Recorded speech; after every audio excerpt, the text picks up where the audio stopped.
Hello. Hi, we're here. New game. Game I have not played on stream before. This is loud. Did not realize how loud I made that. But hello! Hi! New game! Wow! New game, new streamer. That's a lie. Same streamer. I've tricked you. You've been bamboozled. So, immediately right off the bat, I have a topic to talk about before we get into this game. So usually, before streams, I like to think out loud, or I like to think out loud or voice act tweets. I do that sort of more for games where I actually have to voice act, like Ace Attorney. But I do that so that my vocal cords are a little more ready. Sometimes I don't get a chance to, but it's whatever. I had the chance to do it today. And the thing one of the things I decided to the word. Let me just let you hear this. This MF paid for Twitter? No. I didn't pay for Twitter. I paid for free speech. I paid for 1776 to commence again. I paid for the founding fathers' vision. I paid to tell Silicon Valley to go screw itself. I paid to show support for a man who put himself in the line of fire for the First Amendment. I paid because we support our own. I paid because if George Washington was alive today, he'd pay too. I fucked up the line, I don't care. So next time you say I paid for Twitter, just realize how innate or ignorant, depending on your preference, you sound. That's so stupid. How do you do that? I thought that should be heard publicly. It was funny. I love that. I love that tweet. Not because it says anything remotely real or accurate or that I personally support. It's just funny. It's funny to laugh at. How do you say that? So willingly. You know what I mean? It's just wild. Especially that last bit or whichever you prefer. It's But I thought that would be funny to show on stream because But yeah, I tend to do that for streams just so that my voice does not sound completely dead. And I love doing it. It genuinely just it gets me in the mood for doing a bunch of voice acting. So yeah, we're playing Touchstarved today. I know basically nothing about this stream. But I know that a streamer I watch played it, and they seem it. Nothing bad came from that, I'm sure. So I decided to play this. It was it's not. I was gonna say it's kind of an impulse buy, but this is a demo, a free demo, a demo I did not pay for, a demo that I am currently opening up as we speak because I didn't have it open beforehand. Okay. Alright, everything should be ready. Just want to make sure that okay, yeah, it's ready. Let me turn this music off. And let me turn this off. I said let me turn this off. Let me turn it off. Okay. And here we go. I think this is right. Yep. Okay, it is showing up. I just want to make sure it was showing up before we get into this. Are audio levels okay? Okay. It seems like everything is gonna work. This music, though. I kind of fuck with this music. It's very, like movie trailer-esque, and I fuck with the goddamn, what the fuck? I need chat to be aware that I am completely unaware of what I'm about to get into. I know nothing about this. I genuinely, all I know is that I'm a person and there's other hot men. And then I downloaded it and put it on my schedule. So I don't know what we're getting into here. Demo product. This is a demo of the Touchstarved prologue and not the finished product. Thank you. Copyright 2023, Red Spring Studio. Content warning. Touchstarved is intended for older audience. It contains mature content that includes, but not limited to, horror, graphic violence, strong language, alcohol and drug references, injury, and dismemberment. Player discretion is advised. I'm still going to assume that if the person I saw streaming it was allowed to stream it, it should be fine for stream. If you accept the content warning, please click to proceed. So there's your warning, chat. This is going to be a little fucked up. I don't know what that entirely entails. In Touchstarved, your choices matter. The decisions you make may result in unique dialogue interactions or even choices in red text which contain exclusive content. Try playing through the demo more than once and choosing different options. You might even uncover a secret ending. And remember, there is no wrong choices, only interesting ones. Choose wisely and save often. Controls: left click, progress text and dialogue, mouse wheel up, rewind text and dialogue. Oh, cool. Mouse wheel down, progress text and dialogue, or progress. Spacebar is hide UI, press space again to bring it back. Alt is activate skip mode. Cool. Oh, I added to my name. All right, we're just gonna put Finn. We don't really need to put... A part of me wants to put a silly name, but we won't. We're just gonna put me. Choose your pronouns. I am he, him. That's cool, though, that they have that. This world began to unravel long before you were born. This is gonna be interesting. It began with fogfall. Spectral mist bled from the seams where reality wore so thin it split. And from the fog emerged monsters, inhuman beings with unnatural powers. Some possessed language and intellect, others were mindless beasts driven by little more than the desire to slaughter.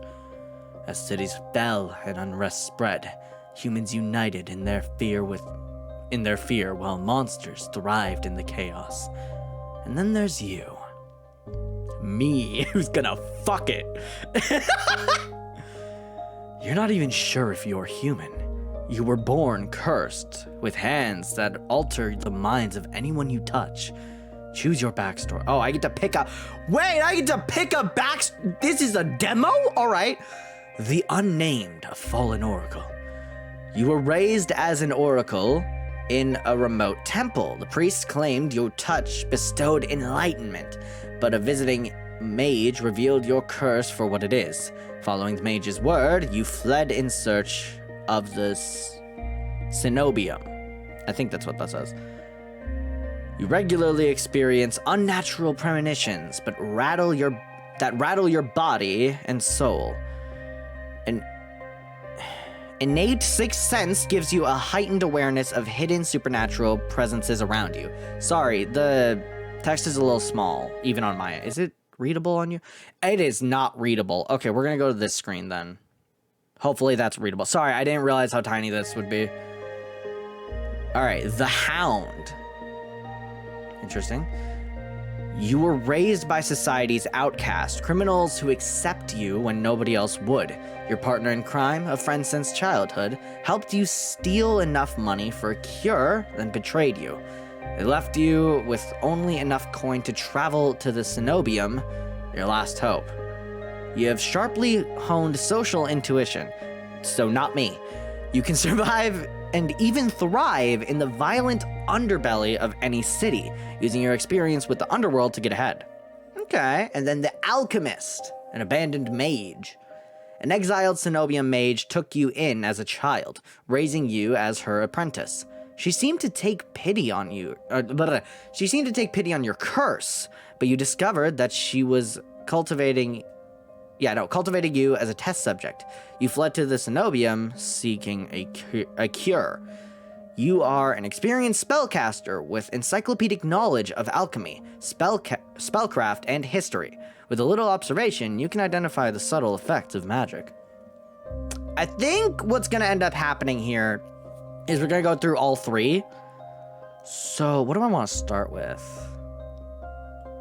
The Hound sounded most interesting to me. I really like this one. This one sounded really cool to me. They all sounded cool though. Fuck. We're gonna do all 3 of them. Let's just start with the Hound. Confirm. Your name is Finn. You selected he, him pronouns. Your backstory is the Hound. Is that correct? Yes. Okay. So I think we're just gonna do 3, one run of each story and then see where we are from there. The wasteland stretches as far as the eye can see. There's nothing out here but death. The ever-present stench of decay and countless sun-bleached bones cast like seeds across the barren land. Can you see my cursor? I'm sorry that I'm breaking the momentum a bit.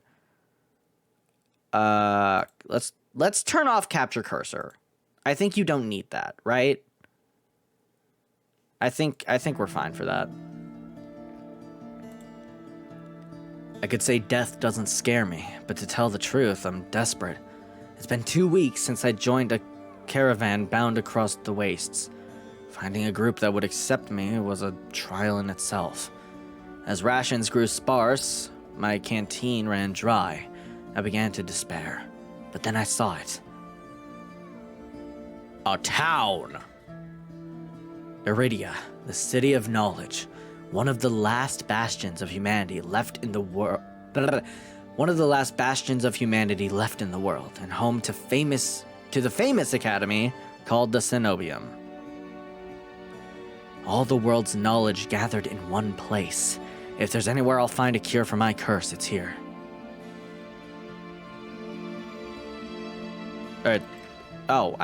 Sorry, I thought I clicked it. All that stands between me and a cure is All that stands between me and a cure is a final stretch of salt-soaked wastes. Or so I think, until I see the first tendrils of fog sneaking beneath the wagon.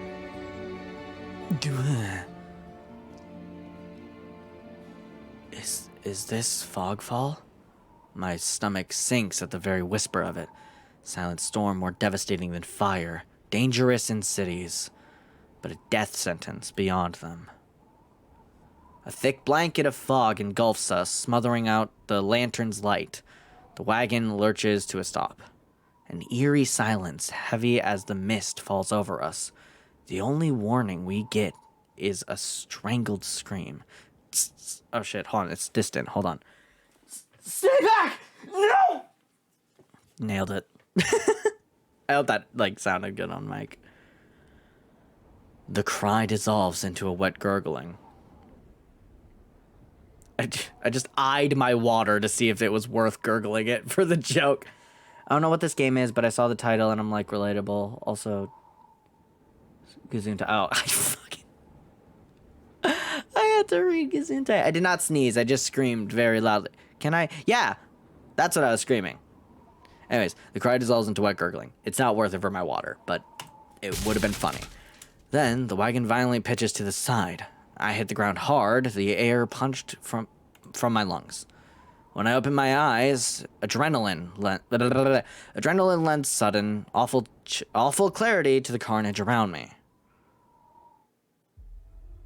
A traitor I once shared bread with lies face down in the mud, their back reduced to long strings of torn muscle, gleaming gristle, and exposed bone.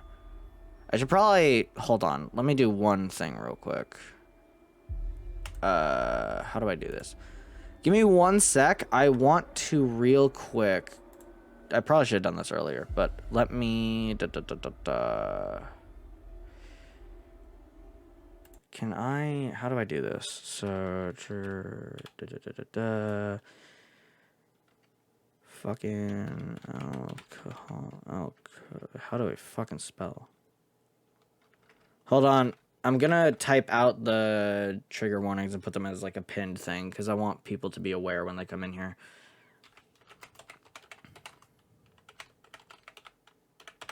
This may take 1 sec. I do not have music. I closed the thing. Okay. I'm gonna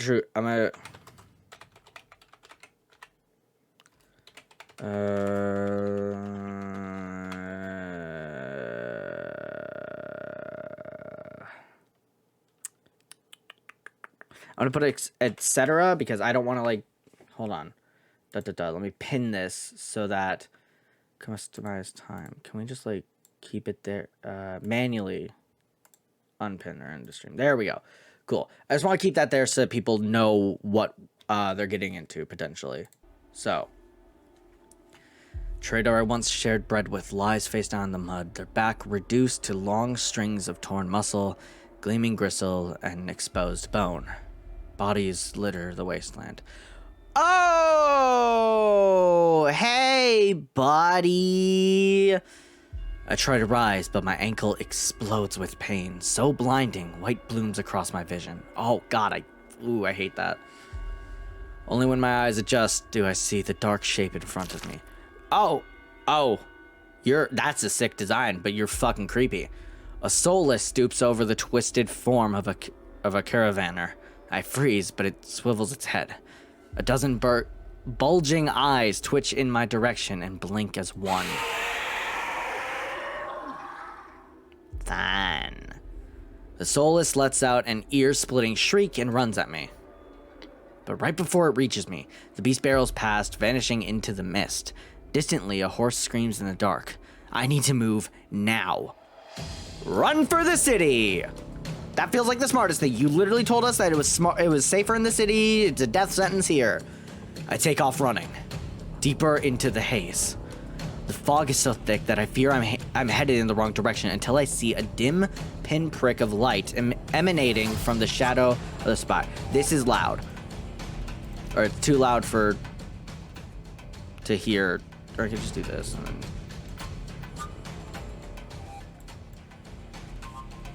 Let's do that. Okay. The fog is so... I already read that.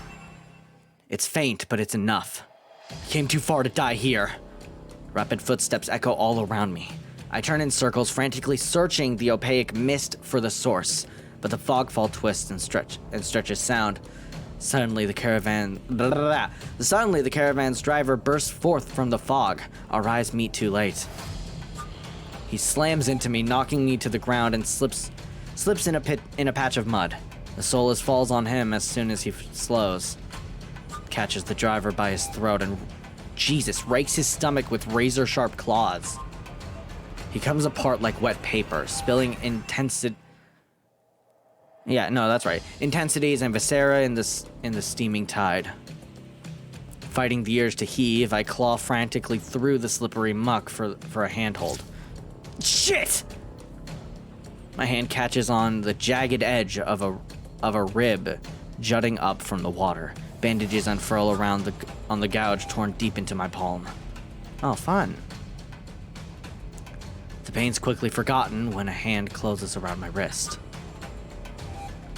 Oh, hey. Can you stand? Sure, that's the voice I'm gonna give him. One of the travelers from the caravan leans over me. We need to run. They reach for my hand, and I realize too late that my bandage has come undone. No, don't touch me! The sensation of their thumb brushing in the back of my hand sends a shiver down my spine. All it takes is one touch, and in the space of breath, my curse takes hold. Oh, that's creepy. Ooh, that's creepy. Their lips peel back into a deranged grin. Oh, that. Ooh, the fucking tilting of the letters, bro. Nah, that's weird. Cool, but weird and creepy. Ooh, I don't like it.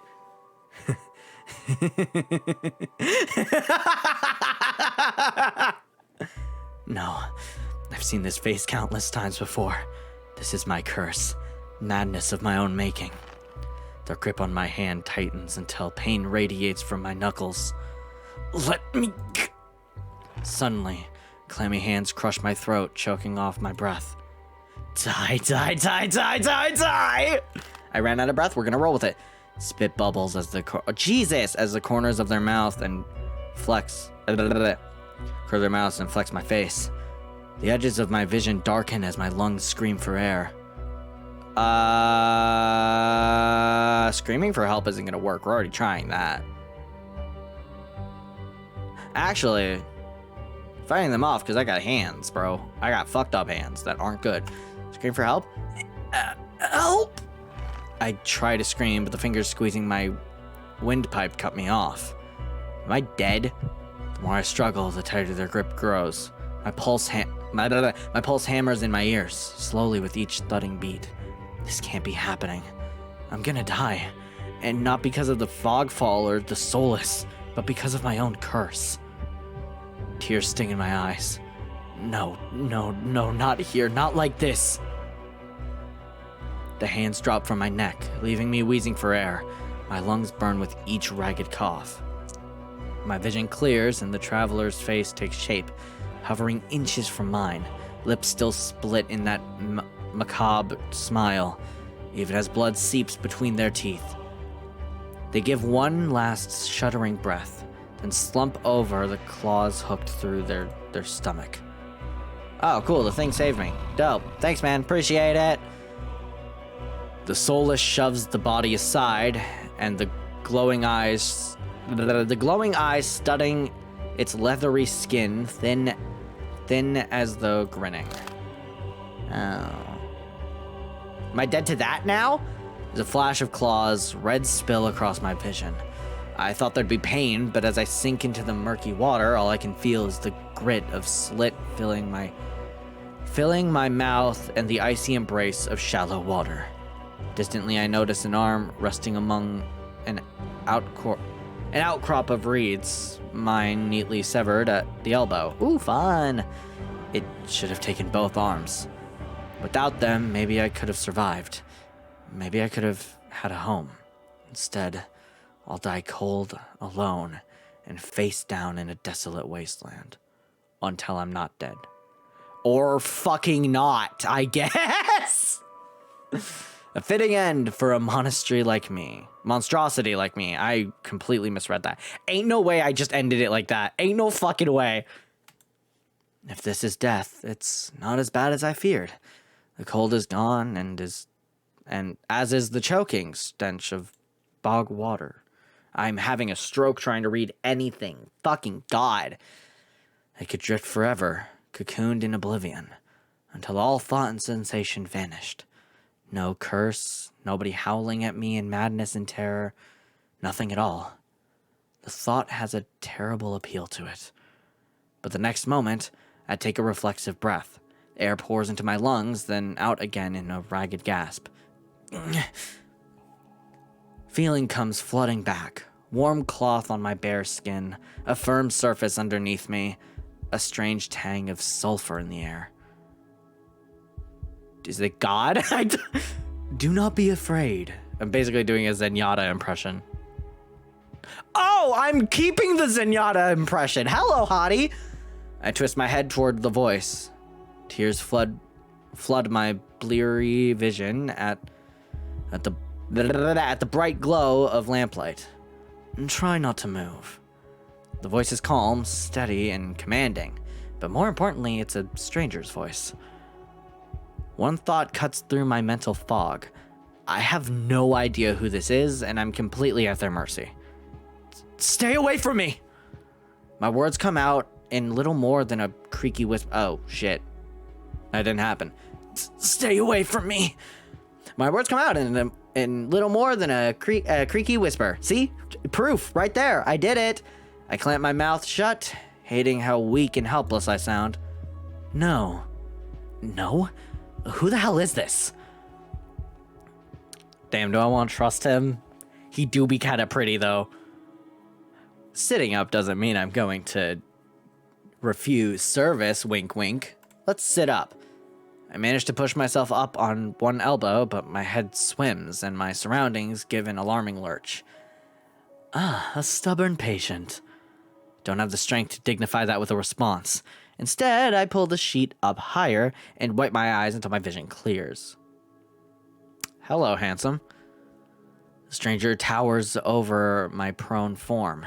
Warm light reflects off his pristine medical coat. I instinctively shrink back, and that's when I notice that I'm completely naked except for a thin linen sheet. Oh. Naked, lying on a low coat, with a pair of sharp golden eyes watching my every move. The man's gaze flickers to my exposed, unbandaged hands. Sure, that's what they flick to.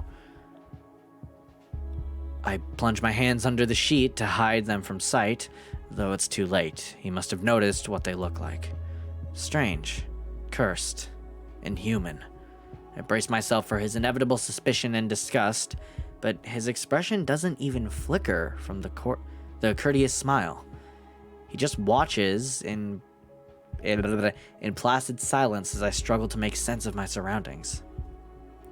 Where am I? Who are you? Be calm. You are safe here. Whoever this is, he clearly has no idea who or what I am. I've never been safe anywhere with anyone. Hold on, let's just take it in. God, God, hot men. I knew this was coming. Hello? Oh. I knew there would be a lot of hot men. However, I wasn't prepared fully. The only people I've ever trusted betrayed me for a fat purse of coin. I scowl, pulling the sheet protectively around myself. Where are my clothes? The man's golden eyes narrow slightly. A sharp sigh rustles the papers in his hands. I see you are not to be dissuaded. I think I had a stroke, whatever it is. Your clothes were torn to shreds when I found you, but I procured replacements. Dope, can I have them? With a soft creak, he stands from his chair, giving me a better view of my surroundings. I seem to be in some sort of medical clinic. Bottles of silvery alchemical concoctions line in the counters in neat rows. How the fuck am I gonna, barely be able to say alchemical concoctions, but then fuck up on the word counters? Good lord. Alright. The air makes my nose twitch. A faint whiff of smoke and something distinctly metallic that I can't quite place. Oh! Hot men! Damn it! The doctor produces a large, dense bundle of cloth, which he sets at the foot of my coat. He's easily a head taller than most, and I have to crane my neck to look at him. Thank you. I should be polite if I can, especially since I don't know who that is, what he can do, or what he wants with me. Thank you. You are welcome. I will leave you to get dressed. With a curt nod, he leaves through a narrow door. I hear a soft click as the lock turns behind him. I count to 3 in the sudden silence. When I don't hear any more footsteps, I reach for the bundle of clothes. An itch on my elbow stops me short. I reach down absently to rub at it, then freeze when my fingers meet a neat line of stitches. Oh. I know what I saw. That beast took my arm clean off, and yet my arm shows no sign of injury apart from the black stitches poking through my skin.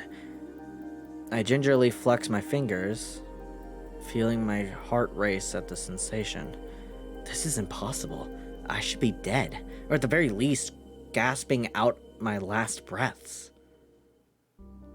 I squeeze my eyes shut, waiting for the pleasant dream to unravel, to wake up bleeding out in the swamp. But nothing happens. The seconds tick by, and my arm remains resolutely healed, my surroundings pristine and quiet. Hold on.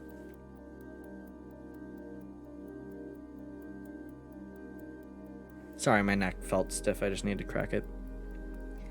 In numb disbelief, I reach for the replacement clothes and begin stiffly pulling them on. They're thicker and warmer than mine were, with a black woolen cloak to go with them, but there's one thing still missing: my bandages.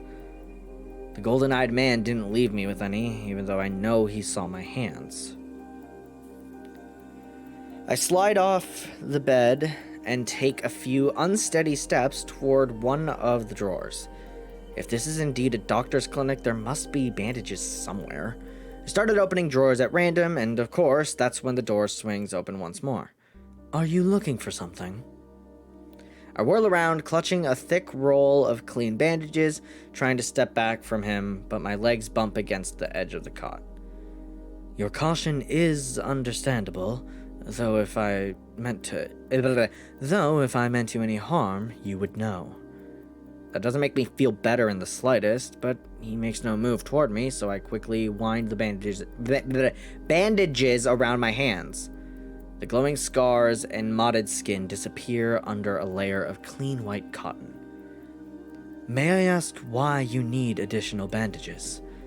I clench my jaw.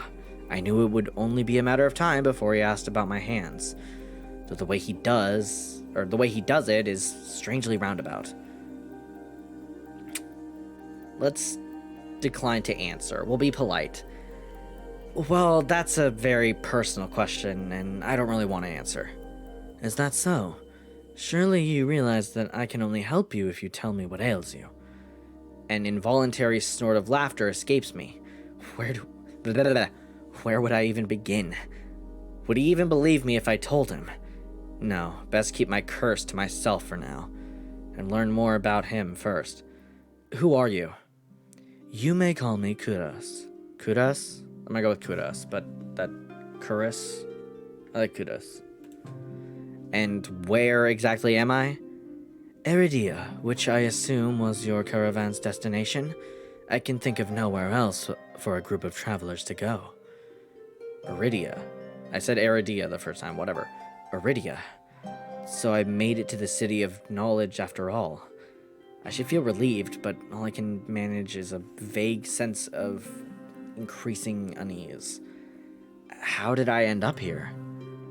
I brought you to my clinic, of course. You were the only survivor from the caravan, barely clinging to life.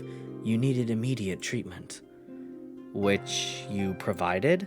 Yes. He says it so simply, as if I'm a small child and he's explaining basic addition to me. I frown and flex the fingers of my recently healed arm. Aside from being a bit stiff, it feels fine. Thoroughly attached to me. You're saying that you stitched my arm back on? Pardon? A soulless attacked the caravan. It rippled everyone to shreds. It tore my arm clean off.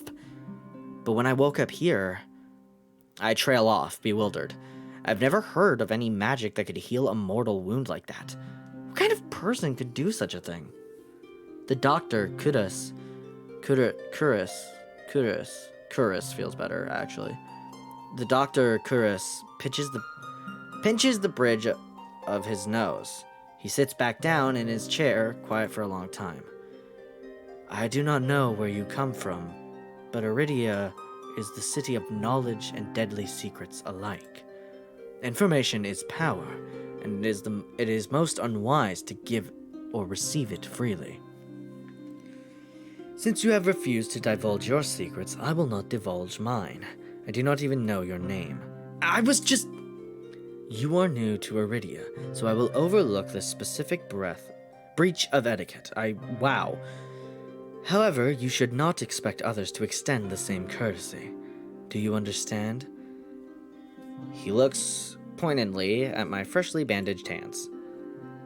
Loath though I am to admit it, he has a point. I'm also a complete stranger to him, and if he's telling the truth, he saved my life. I take a deep, steadying breath. This time when I speak, I sound a bit more like myself. Finn. My name is Finn. It's a pleasure to meet you, Finn. There's a little more warmth in his smile, his polite demeanor back in an instant. Why did you save me? If there's anything I've learned, it's that everybody wants something. With the world in such peril, no one reaches out a hand without expecting something in return. Can I ask why you saved my life? You don't even know me. I added a word, fuck you. The question seems to startle Kuros. I could hardly leave you to die in the wastes. Assisting those in need is the very essence of a doctor's duty. I've never met a doctor who also handed out free clothes. My fingers find the edge of the cloak. There's a subtle but delicately embroidered pattern around the hem. I try not to think about it.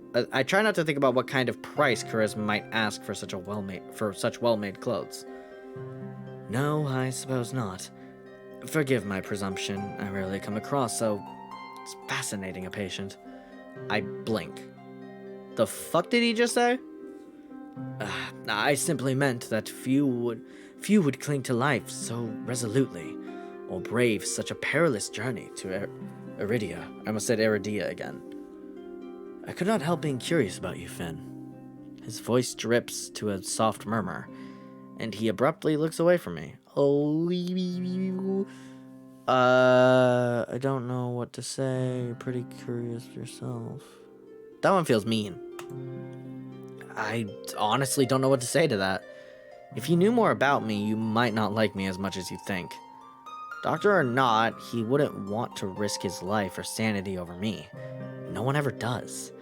A peculiar thing to say. Why would I have cause to dislike? Or shit, fuck. I didn't realize the text thing was there. Did I? Oh no, that's right. A peculiar thing to say. Why would I have cause to dislike you? And here we are, back at my curse, the thing I've been desperate to avoid discussing. A loud knock at the front door stops our conversation cold and spares me from having to say anything else. Duty calls. Unfortunately, you are not my only patient today. The knocking grows more insistent, and Curis lets out a tired sigh. Please wait your turn. Though he says it quietly, the clamor on the other side of the door abruptly stops. Do you need anything before you leave, Finn? Oh. Between the soulless attack and my miraculous survival, I'd almost forgotten why I came to Iridia in the first place. I need directions to the cenobium. The cenobium? The look on his face is downright chilling. He pauses, choosing his words with cold deliberation, when he speaks again. Whatever you seek, it is very unlikely you will find it there. The cenobium's gates open for precious few visitors. Even if they did, you would not like what you found inside. My heart sinks. Is he saying that I came all this way for nothing? Risked life and limb for nothing? No, that can't be. I've only just arrived, and Iridia is the largest city still standing. There has to be a cure for me here. Then, if not the cenobium, where would you suggest? Do you know anyone else in Iridia? I shake my head. Then I suggest a local guide. Head to the Wetwick and ask for a lender, whatever. Excuse me? The wet what? The Wetwick. He sounds deeply unamused. I was like, give me a sec, I need water.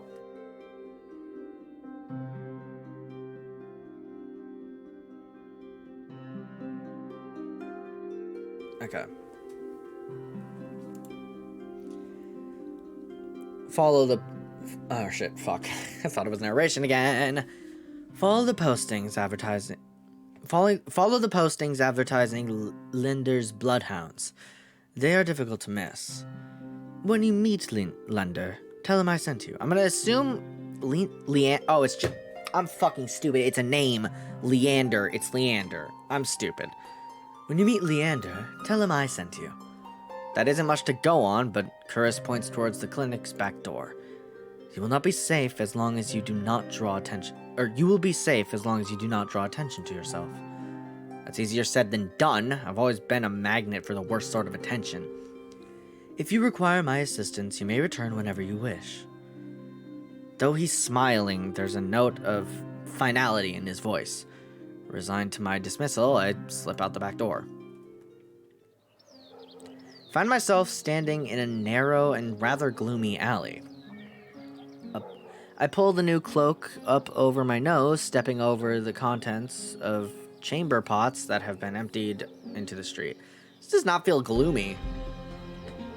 Also, this music?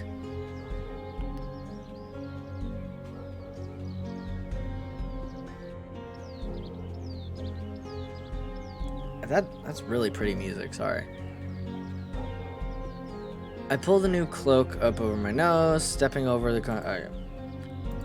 Something weighs heavily inside one of the cloak's pockets, my coin purse. Everything is still inside. Every last coin that I scrapped together for the journey to Iridia. It doesn't even look like it was opened. There were so few coins to begin with that they probably weren't worth selling or stealing. I glanced back at the clinic's closed doors. Kuris didn't take any payment. He didn't even ask for a future favor. But he also said that in Iridia, secrets are power. Does he expect me to give up mine at some point? That's not exactly a comforting thought. Still, no matter why he did it, Kuris gave me a second chance and led on. And fucking god, I misread that horribly. Second chance and a lead on where I might find help. Better get going before he changes his mind. Squeeze out the alley and into the crowded main street. The line outside Kuris's clinic stretches down the road already. Too thin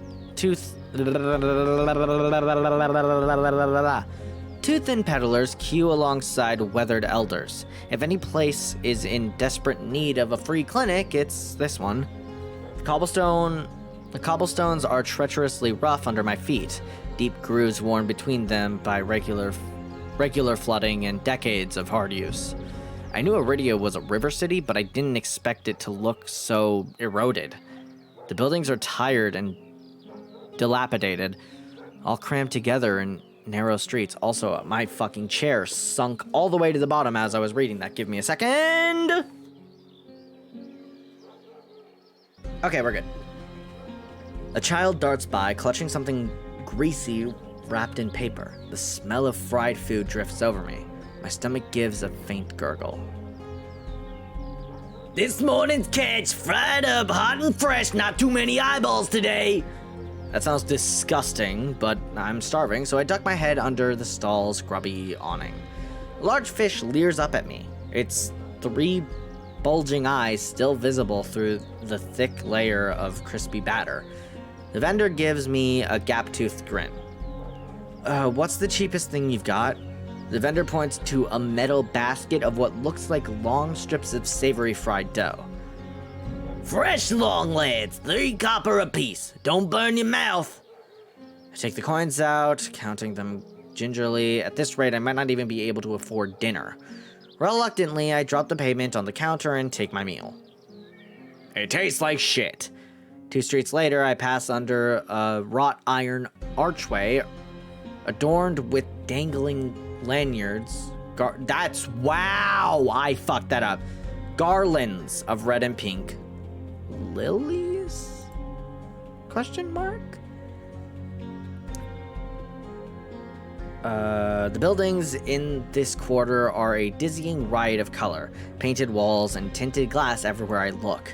Sheer red and pink curtains flutter in open doorways. Musical voices call out invitingly. Incense mingles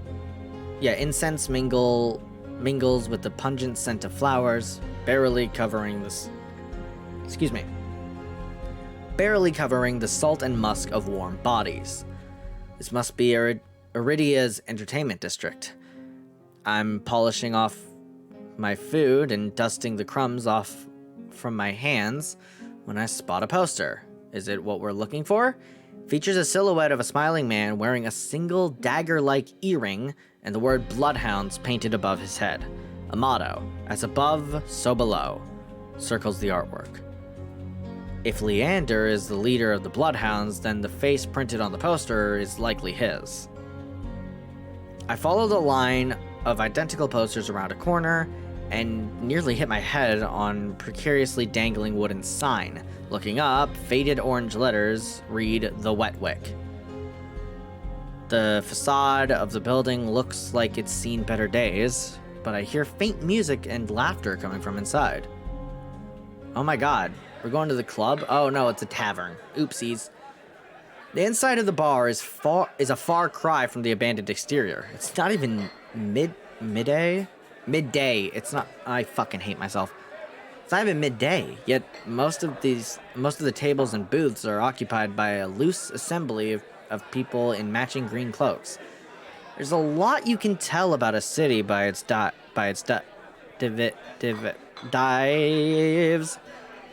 This one seems ordinary enough, even if the uniforms are unusual. A cursory glance doesn't turn up anyone with a dagger-shaped earring. I'm about to head towards the counter when a chant rises from the center of the room. Show! Show! Show!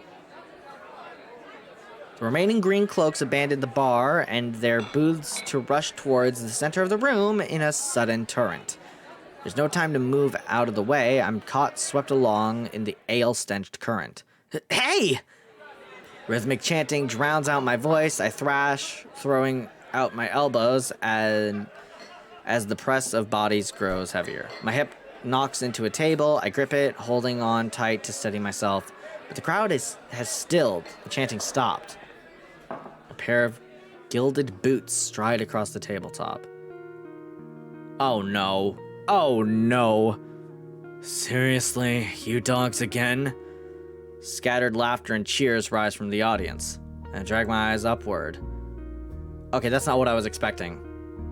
But god damn! A well-dressed man stands on the table in front of me, his broad shoulders framed by the thick lapels of a trench coat. This is really the last time, all right? Kinda. He feels like he'd have a more gentle voice than what I originally was gonna give him. This time, when he speaks, the audience falls silent, as though bewitched by his magnetic presence of a rich, low voice. Oh, it's low, okay. Thank you for telling me. But nothing is as captivating as his smile. He beams at the crowd around him, a performer on his makeshift stage. Don't blink, or you'll miss it. He laughs, and the dagger-shaped earring dangling from his left ear catches the light in a flash of gold. It would seem I've found Leander. He raises his hand above the audience and snaps. Flash of pale green light, real magic, no ordinary stage trick blinds me. Fuck! As the brilliance ebbs, my gaze refocuses on the mage towering above me. He flicks his wrist, the magic spiraling around him coalesces. A delicate flower stem sprouts from between his pinched fingers. One by one, glowing lily petals spring forth. Oh, and I just want to look at him. God!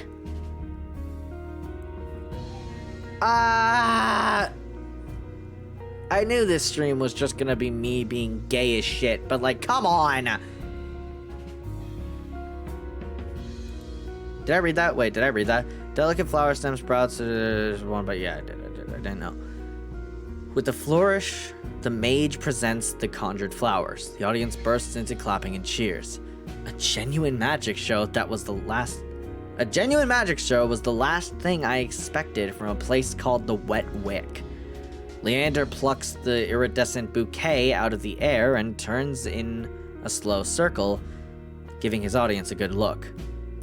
Now, who could use some good luck?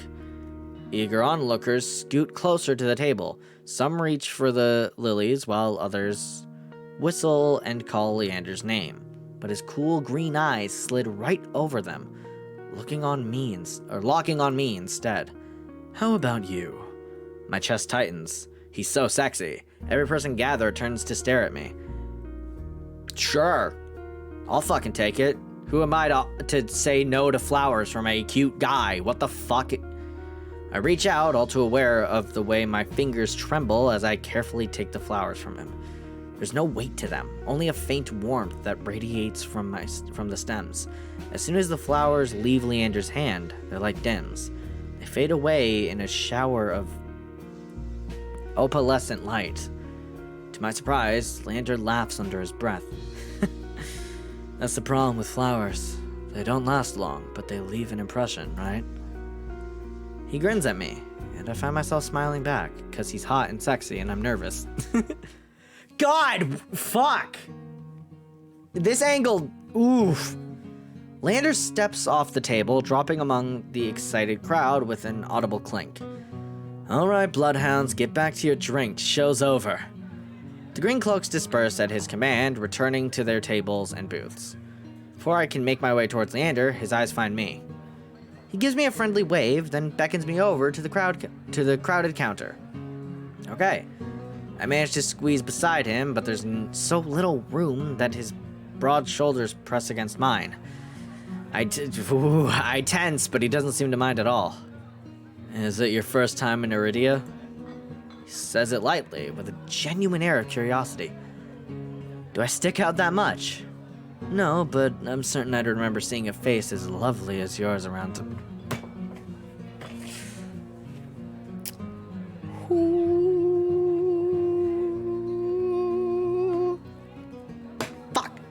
Fuck, god damn it, motherfucker, you can't. Ooh, we're not even an hour into the stream. Fucking chill, alright? Damn it! My eyes flicker to the polished countertop. I'm not used to flattery, and being this close makes eye contact difficult, and God, he's sexy. As if on cue, the bartender approaches us. What can I get you? Surprise me, and add anything my friend wants to my tab. I wasn't expecting the generosity, but I have to admit I do feel a little thirsty after all that fried dough.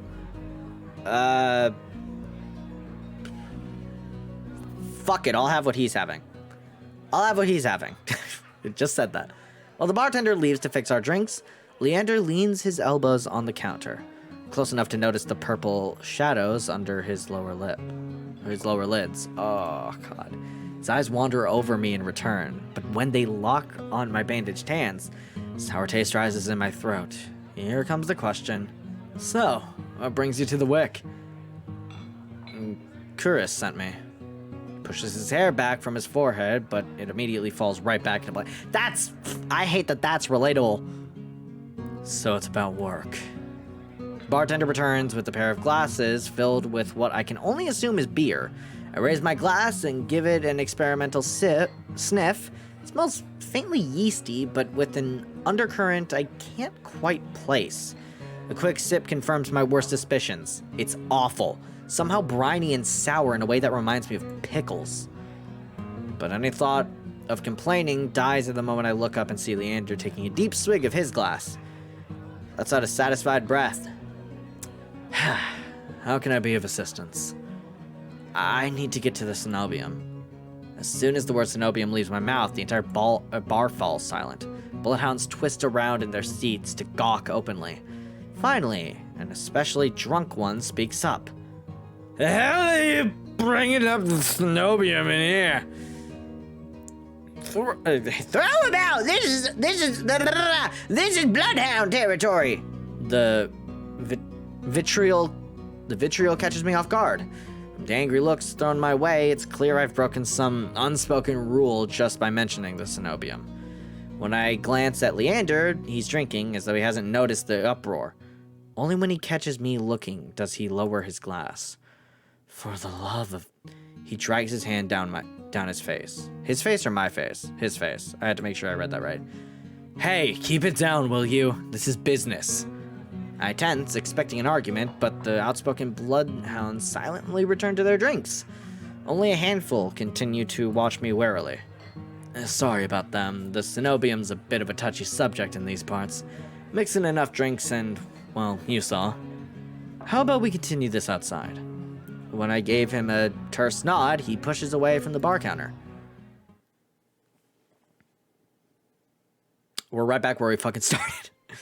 I follow Leander to an alleyway tucked behind the wet wick where layers of frayed bloodhound posters have been plastered on the walls. Oh, damn it.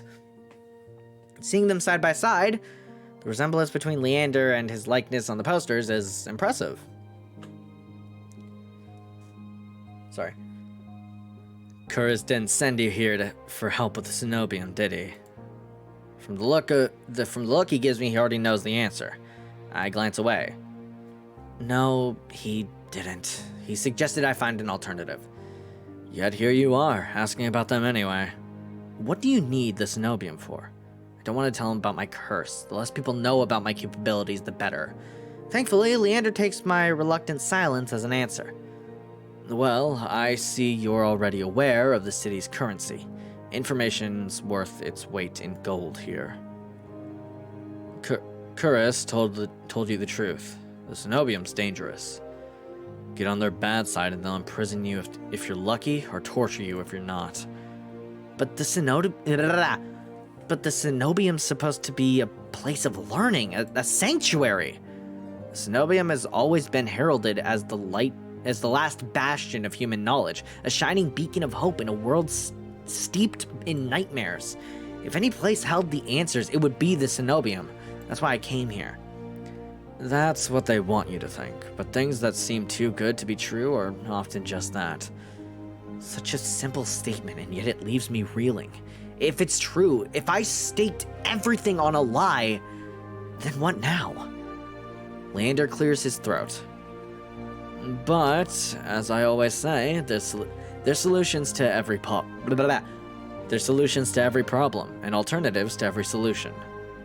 He claps his hands and turns to me with a brilliant smile. God damn it! God, I'm so in love with men! That's why Kuris pointed you to the Bloodhounds. Let us help you. Whether it's hunting soulless, finding people, or recovering stolen valuables, we can do it all. And free of charge. I'm shaking my head before he's even finished his... I'm shaking my head before he's even finished his practice sentence. My patience is wearing dangerously thin. Listen, I appreciate your offer, but my problems can't be solved by a group of good Samaritans. To my chagrin, Leander nods slowly. Then your problem must be fairly serious. And if the Cenobium's your first choice, you're searching for a magical solution, aren't you? When my eyes widen, he nods along as though he suspected all along. I'd be happy to help you out. That is, if you tell me what ails you. Leander might not work for the Cenobium, but he is a mage. And a powerful one at that, if his demonstration earlier is any indication. I'm silent, plagued by indecision. I don't know if I can trust him, but it's not like I have any alternatives. I hate to admit it, but this could be my only path forward. My confession comes out in a pained whisper. I'm cursed. Cursed? Oh, now I'm very curious. What kind of curse? Something ancestral or more recent? He looks me up and down, taking in my face, my eyes, and finally my hands. It's in your hands, isn't it? I wait until I'm certain my voice will remain steady before answering. My touch is dangerous. It changes people, hurts them. Before I've even finished, Leander begins taking his gloves off.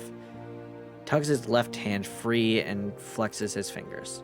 Let's see it then. He offers me his hand, and a prismatic flash of magic ripples across his palm. But I'm already shrinking backwards. I can't. I don't care how confident Leander is, I can't bring myself to hurt him. To see his kind face twist into a mask of madness. Believe me, this isn't an ordinary curse. I'll be fine. Perhaps where you come from, your affliction was strange and one of a kind. But spend a year in this city and you'll see 1,000 curses and thrice as many cures. See 1,000 curses and thrice as many cures. Fuck, I'm so dumb. But spend a year in the city, you'll see 1,000 curses and thrice as many cures. Do you really think Kuris would send you here if I couldn't handle it? How should I know? I only met him today. I'm as good as any mage in the Cenobium. Better even. If they can't help, so can I. You don't know what you're asking me. I'm asking you to trust me. I look from Leander's outstretched hand to his confident smile. God, fucking hot men, damn it, man! Then, with a short breath, I begin unwinding the bandages from my hand. Fine, but if you lose control, don't say I didn't warn you. Fucking. You can tie me up first if it makes you feel better. God! Damn it! This is the most bi-panic I have felt in a fat minute. With each joint I expose, I grow more and more certain that this is a terrible idea. Ready when you are. If he's bothered by the way my hands look, he doesn't show it. My fingers hover shakily over his palm. 3, 2, 1. I trust him. He's too sexy. I trust him. I tap his palm once, as quickly as possible. It's barely more than a brush, but it's all it ever takes.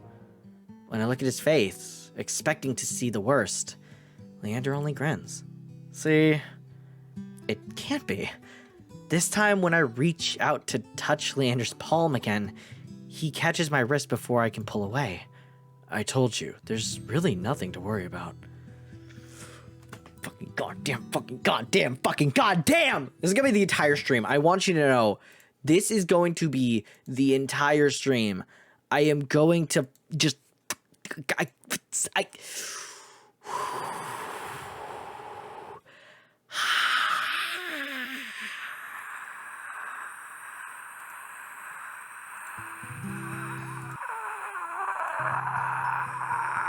Sorry, I just needed that minute. I needed a minute to just like... Ooh. He trails off when my thumb brushes the soft skin of his inner wrist. I search Leander's face for traces of madness, but his eyes remain as a clear, soft green. Color rises in his cheeks, but he remains still except for the subtle bobbing of his throat. God! Ooh! Neither of us speak as I trace the contours of Leander's palm, lost in an awareness I wasn't prepared for. Fuck. God. Shit! I've been with other people, kissed them, been embraced by them. Damn, what's that like? Damn! I should have given you a silly name, because you sure as hell ain't me. Anyway, sorry, I just had to bask in my loneliness. Been embraced by them, and more, but not like this. My fingers, long deprived by years of bandaging, pick up every single detail. The grooves of his palm, the smooth shell of his nails, the pulse of his heart. For as long as I've lived, I've never been able to hold someone's hand, not without dire consequences. I've never realized what I was missing until this moment. Fuck, it's so cute. I just want to point... out, I heard my dad come home from work. I just heard him, like, walk in the door. Oh, God. I wanna... Oh, my God. I'm gonna text him real quick, because I think it'd be funny. Hold on. I heard you come in. I'm sorry for what you're going to hear through the walls. Oh, God. Okay. I'm not even gonna look at his response. I'm just gonna go. For as long as I've just read this. While Leander's pulse is steady, mine is hammering as fear gives way to excitement. Ooh. Ah! I'm gonna say keep touching him. Alright. My hand glides over Leander's wrist. I feel like this is gonna fuck up. I feel like I'm gonna reach too far forward. I'm gonna get too greedy and I'm gonna get him fucked up. I should have saved. Hold on. Can I go back and save? I'm afraid. We can go over this because I didn't do anything by this point, so we'll save that and then... Oh, God, this is gonna suck. Alright. Leander's pulse is steady, mine is hammering, and we already decided... Oh, I can't go back. Okay, well, keep touching him. My hand glides over Leander's wrist and up his forearm, where smooth skin abruptly gives way, and the raised scar by the edge of his sleeve matches the one that runs from his collar to cheekbone. Could it be the same? I glance at Leander's face, and his lips part as he considers his words before speaking. Hold on. There we go. Sorry. Had something in my throat. Am I the first person you've been able to touch like this? My hand goes still on his arm. So far. I'll admit, your touch does make it somewhat difficult to stay level-headed. God fucking damn it, bro. Shit. But not due to your power. God! Sorry. He takes my hand. His soft green eyes flick to mine before he turns to... His soft green eyes flick to mine before he turns it to inspect the gold fissures crisscrossing my knuckles. Look, we match. He points at the golden pin on his coat collar, and I give him a small smile. I draw my hand back and take a steady breath. My head feels as though it's stuffed with cotton, because I'm fucking gay. I like men, that is why. God! Habit alone guides me through the motions of rewrapping my hand, although my fingers tremble too much for the bandages to lie flat. I can't believe that worked. And may I ask your name? I'm Finn. You were right to hide this from me, Finn. That curse of yours, it's unlike it's unlike anything I've ever dealt with. I can tell you're discreet, but you'd best not go showing that off to anyone else. I didn't plan on it. Are you staying in Lowtown? I pause. Room and board was something I hadn't yet considered. I don't know. Let's get you properly settled then. I'm living in the bar? Holy shit, Persona 5 moment, except that's not a bar, but shut up. The Wetwick is noticeably quieter. Without their leader, most of the bloodhounds have dispersed, or in a few cases fallen asleep beside their drinks. Got any rooms left? Or did my lot grab them all to sleep it off?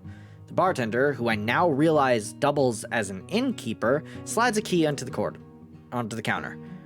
You know, I always keep the corner room open for your escapade. Oh my god. Oh my god. He's a fucking whore. Yes! Sorry.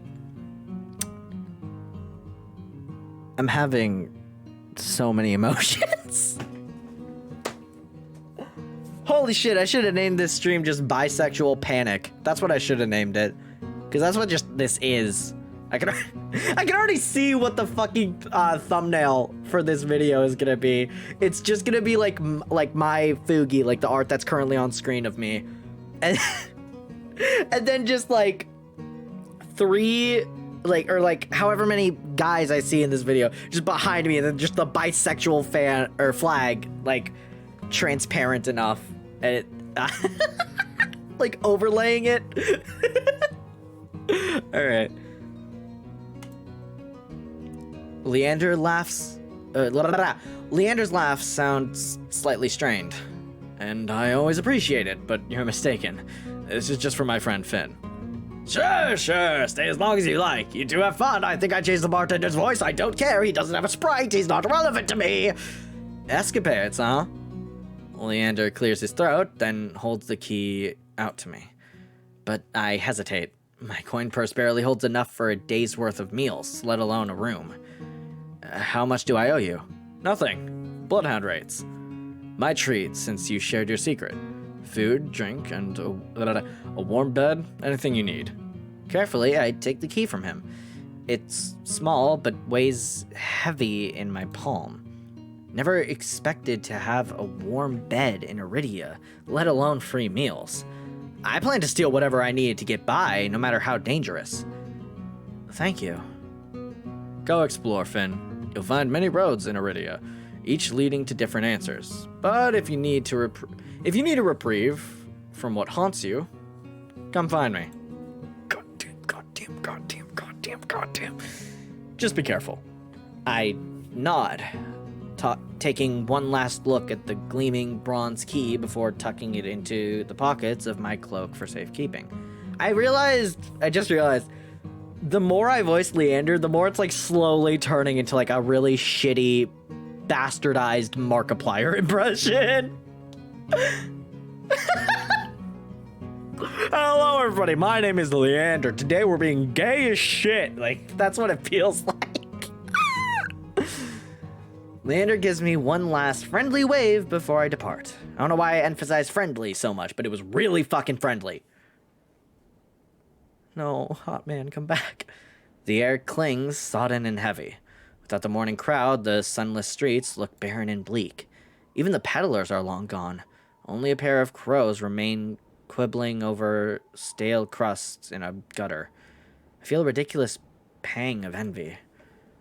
At least they've got reason to fight. I've never felt so lost. Kurez and Leander both made it clear that the Cenobium can't be trusted. But I came so far, endured so much. I need to see the Cenobium for myself, if only to satisfy my curiosity. I should have asked someone at the bar for directions before leaving. Hello. I'm about to turn back when a shadow passes over me. A cloud, I think, until a puff of hot breath tickles the back of my neck. Hello?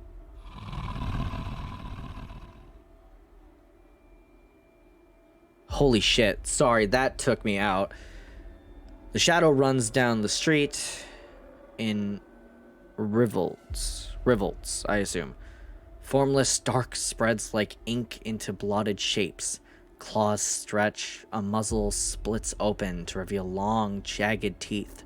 A growl rumbles so low and deep I feel it. I want to run, to scream, but I feel trapped, as though the slightest movement or a single breath will snap the jaws around me shut.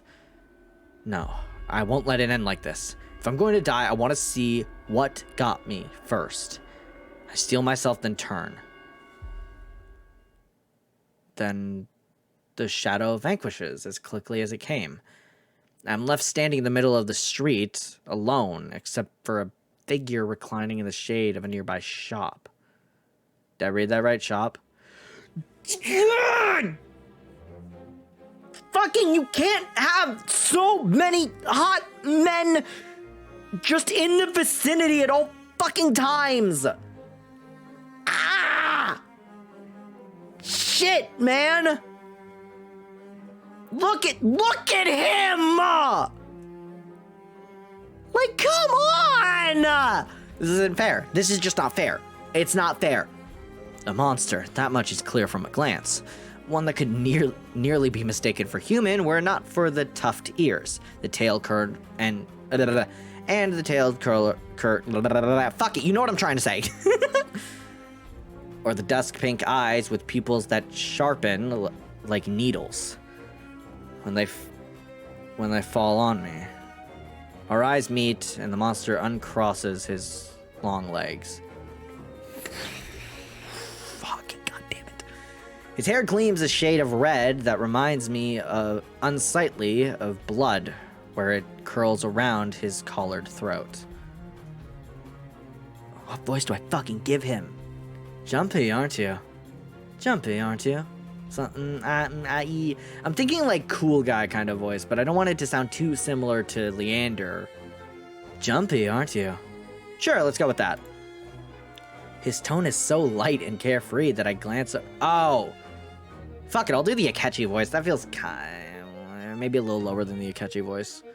His tone is so light and carefree that I glance over my shoulders to make sure he's speaking to me. When I look back, the stranger prompts his chin on his knuckles and regards me with an inscrutable little smile. Didn't you see that shadow just now? It was massive, moved like a beast.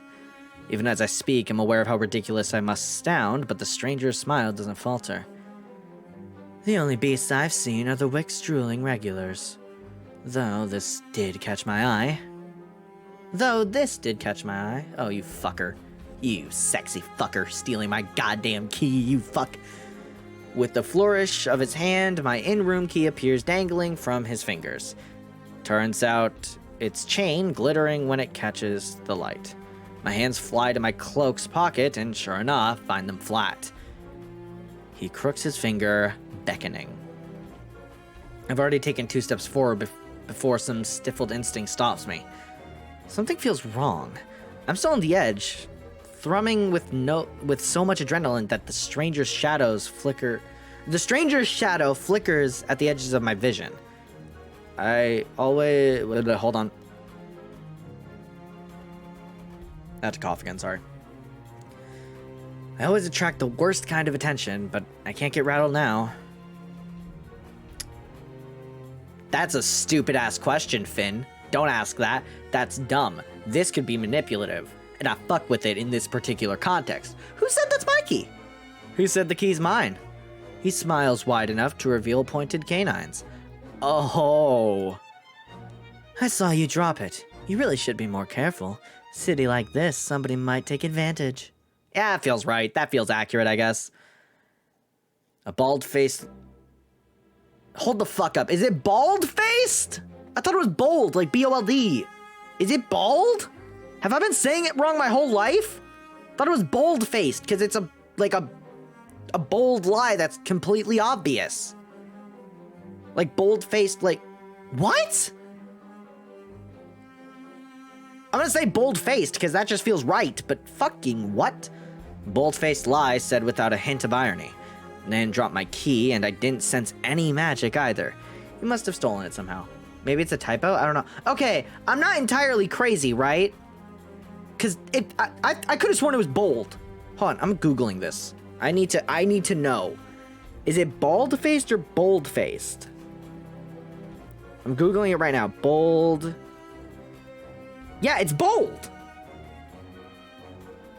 O and A aren't even, like, similar on the fucking keyboard. I don't know how that happens. It's bold-faced. It is bold. Is bold-faced... Oh, I guess both are right then, because this one's also showing up with, like, the exact same thing. A bald-faced lie is one that is obvious, unambiguous, and readily apparent. Okay, so it's just a different way of saying the same thing. Interesting! I didn't know that! The more you know! A bald-faced lie said without a hint of irony. I didn't drop my key and I didn't sense any magic either. He must have stolen it somehow. I approached the man, careful to keep my arm's length away. He doesn't look dangerous, but the most deadly ones never do. Oh, God. Hold on. Can I go back? Hold on. He's got fucking thigh skin showing. God, man. Okay. Can we go back? Can we go back, please? Sorry. The stranger's chain softly clinks with the tilt of his head. His ears flick. Keeping your distance? Until I figure out how you managed to rob me? Yeah, I am. You think I stole your dinky little key from all the way over here? He gives an exaggerated sigh. Ayo, dude. Otaku. Oh my fucking God. You missed the moment I was having with Leander, the dude before this? Holy shit. Ooh. It's like it just... Ooh. God. Okay. I'm good with my hand. Oh my. Whoo! Good with your hands, just motherfucker, dude. This is. Whoo! All right. I'm good with my hands, but not that good. Do I really look like a common thief to you? Finn is thirsty. The game. Literally! I said that it was like bisexual panic. The game, motherfucker, dude. Yeah. Okay. I'm gonna go insane. This game is. Okay. Good hands. Do I really look like a common thief to you? Yeah. He's got me there. He's too sexy. The sheer fabric of his sleeves alone would be too expensive for most street thieves. Hell, his shoes look like they cost more than I spent traveling here. And then there's the shop behind me. No matter the city, parted pink curtains only ever mean one thing. I'm not looking to buy, and I no doubt could afford your services anyway. What services? Could we elaborate? What fucking services are you implying here? Finn? Wait, what does pink curtains mean? Hold on. I think I'm starting to piece things together.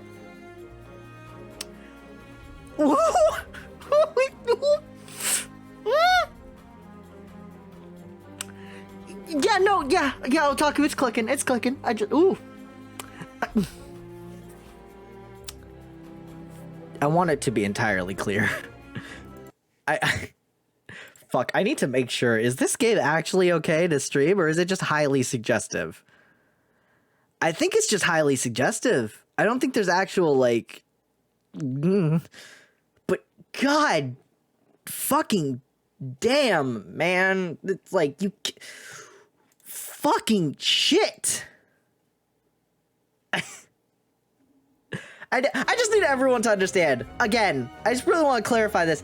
I didn't pick this game knowing what it was about. I just saw it was an otome. I saw a streamer playing it, and I just kind of downloaded it instinctively because I thought it would be fun and a new game for me to play, and it was free. So all of those things combined just led me to doing this now. Oh, I was not expecting this much. Anyways. Oh, I clicked the wrong thing. Oops. Lucky for you, I don't show. Who? Sir! I'm on Twitch! I need that to be known! I'm on public goddamn television, basically! Sir! Shit, man! Oh my god. If this game goes, if you don't charge it, bro, Otaku, I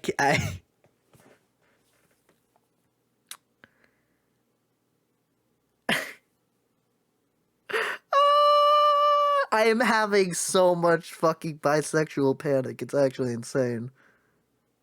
Oh my god. Holy shit. Fan, if you don't charge, let's go right now. Bro, at least let me change the screen. I swear, if this actually goes in that direction, I'm gonna panic. Both bisexually and streamerly. Luckily for you, I don't charge. This man runs the lip of his tongue over a fang, and for the first time since I stepped into that shadow, I feel something other than dread.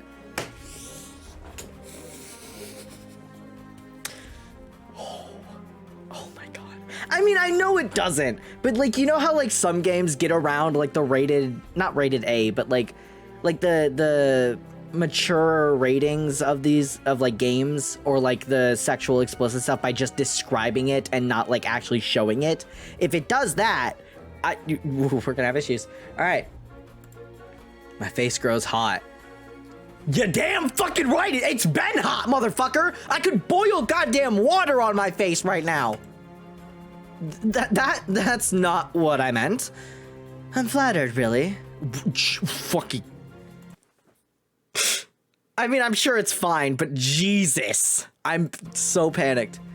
I'm flattered, really. Were sex my trade, I might make an exception for you. How about half off for a handy? Or you could just hand over my key. Jesus. I'd prefer the key in the moment. Dude, I fucking pressed the fucking chatting thing on my stream deck so fucking fast. Or you can just hand over my fucking key. Ask nicely and I might let you tug my tail. Oh my. Okay, well that's a little. You're losing me a little bit. I'm still there, but like you're losing me. Like, just throw it here. So, some spindly little So, some spindly little street urchin can't snatch it and run? He raises my key and tilts his head so he can watch it dangle back and forth. Finn, are you gonna be alright? Fucking no! I thought that was obvious! I thought it was obvious that the answer to that. Hold on, I'm getting notifications and it's distracting me. I got a mute conversation. Sorry, people are talking in like a group chat and I am getting distracted. No, I'm not okay. Okay, I read it. Oh shit, sorry. No shit. I suppose I could just claim your room for myself. Not that I'd be caught dead slumming in the wick with the rest of those slack-jawed imbeciles. Oh, the Akechi voice really fits here. Good lord. You're obviously not from around here, so tell me, traveler. What misfortune brought you to this wretched place? His voice practically drips with derision. I'm not telling you anything. What could have possibly drawn you to this dreary little pig pen, I wonder? He He listlessly watches the arc of my key swinging around his finger. The weather's shit, the food's dreck, and there's entirely too many monsters for a human to feel safe. Unless... Dagger-sharp eyes flick towards me. They gleam with amusement. Unless you're just dying to consort with monsters. Motherfucker really just called me a monster fucker and thought I wouldn't take that. Like, what the fuck? Like, how do I respond to that?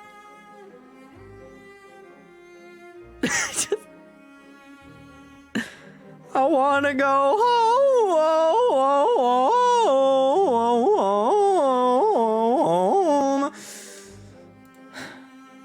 By now, my embarrassment has worn already. Has it? Has it really, Finn? Like, let's not beat around the bush here. Are you sure your embarrassment has worn away? Like, it's definitely lower. It's definitely, like, calmed down a tad. Are you really sure it's gone? Finito, finished, done, zilch, zero, nada more. Are you really sure? Anyway. By now, my embarrassment has worn away, leaving simmering impatience in its place. If this is a shakedown, it's the most frustrating one I've ever experienced. Oh.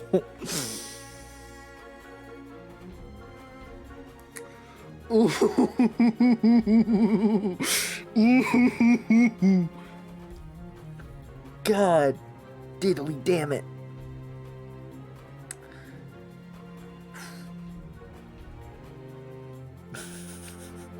Listen, Otaku, right? I think we've established... Okay, hold on, just give me a second. How many pages do I have?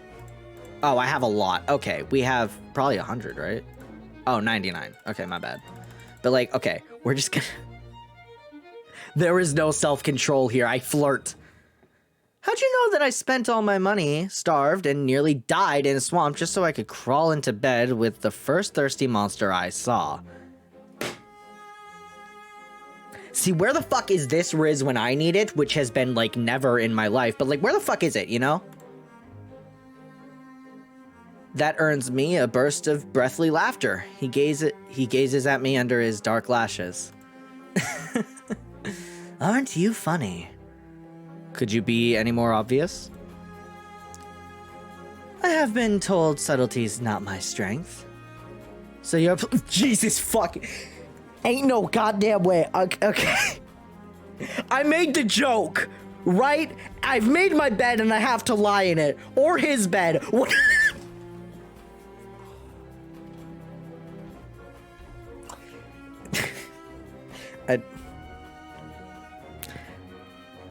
I know it probably doesn't, and I think this game has some sort of restraint, unlike myself. If this goes down that route, I'm going to load the save I just made and undo this. For Twitch's sake. However, I will come back. Anyway, so, your place or mine? I'd invite you if I had my key. Get his trust. I'd invite you. If only I had my key, then I might be able to invite you up. His languid gaze glides from me to the key in his hands and back. Come, take my hand and we'll go together. The more he flirts, the more convinced I become that this is some kind of trap. No matter how innocent monsters look, they always have tricks up their sleeves.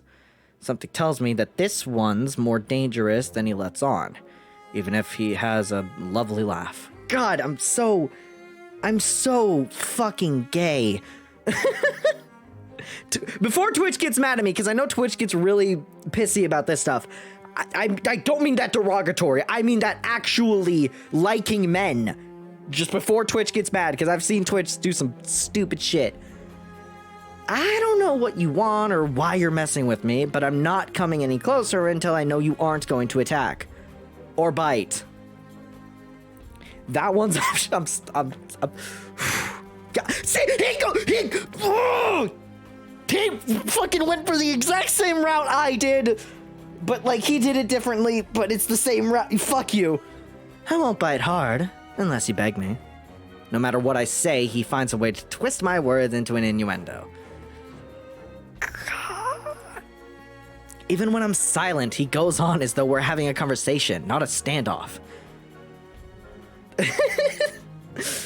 Do you like dancing? There's a traveling troupe performing in Hightown tonight. Their lutist is utterly exquisite. Truly a performance to die for. There's life in this dreadful place if you know where to look. You sound like you know the city well. The man's gaze flickers from me to the key dangling from his finger. Naturally, this dump was little more than a miserable little smear when I first arrived. Hightown, Lowtown, I know Iridia like the back of my hand. What about the Cenobium? Do you know where that is? Why am I still going on with the Cenobium? I feel like we've gathered that the Cenobium kind of fucking sucks. I think we know that. Finn, you gotta move on. You found other options. Go back to Leander. Just saying. Surely you've seen it. That absurdly large tower looming over the rest. It's a little hard to miss. You must mean that spire I noticed when I first caught sight of Iridia.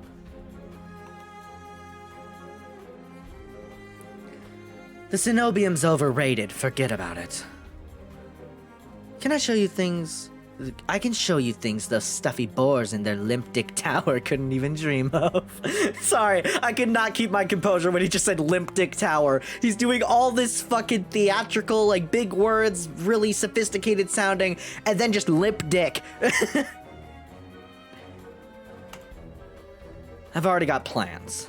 Oh? Have you some pressing matters at the Cenobium? Lunch dates with librarians? Tea time with the most esteemed abbé? Abes? Abigail. I don't fucking know. That's my business. What's the matter to you? I kind of fucked up the delivery, but whatever. Squared my shoulders, and the amusement bleeds out of him. Your loss. The stranger, finally bored of his tedious game, extends his hands towards me. The key rests on his palm, neatly dividing his skin and leather.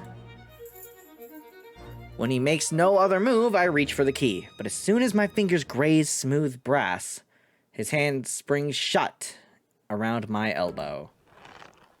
Hey! Oh, brother. He yanks me down as I stagger, my soul slipping on the steps. Oh. What? For a sick moment, I fear my bandages will unravel under his touch, but he's careful not to disturb them, even as his fingers dig into my arm. The eyes. I knew I smelled blood. You reek of death in the road. And that fucking doctor. Oh, you know him, do you?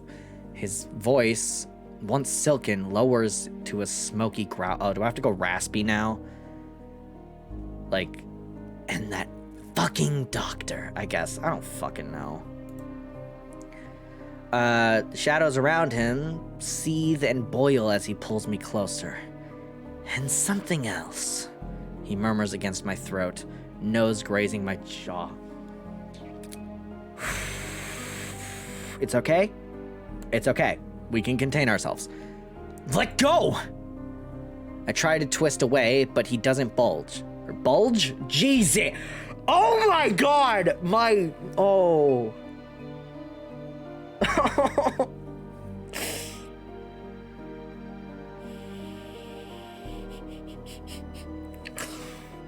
My head is in the clouds, bro. I try to twist away, but he doesn't budge. His breath trails down my neck, sending a thrill of dread through me. It's not...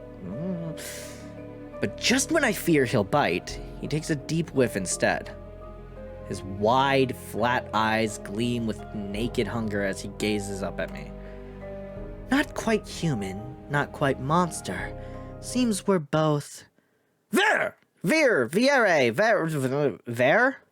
it Ver? I feel like it's Ver. The stranger's ears flatten, and he releases me with a short breath. I yank my arm back, massaging it with where his grip left grooves in my bandages. The stranger twists around to watch a woman duck out from the curtains behind him. Her pressed uniform bears the insignias of the Cenobium. Scolding Claire. Okay. I leave you alone. I leave you for all of... Okay. I leave you for all of what? 10 minutes and you're making trouble again? Will you quit harassing the tourists? The stranger, Vere. I'm gonna say Vere, but the E. Vere.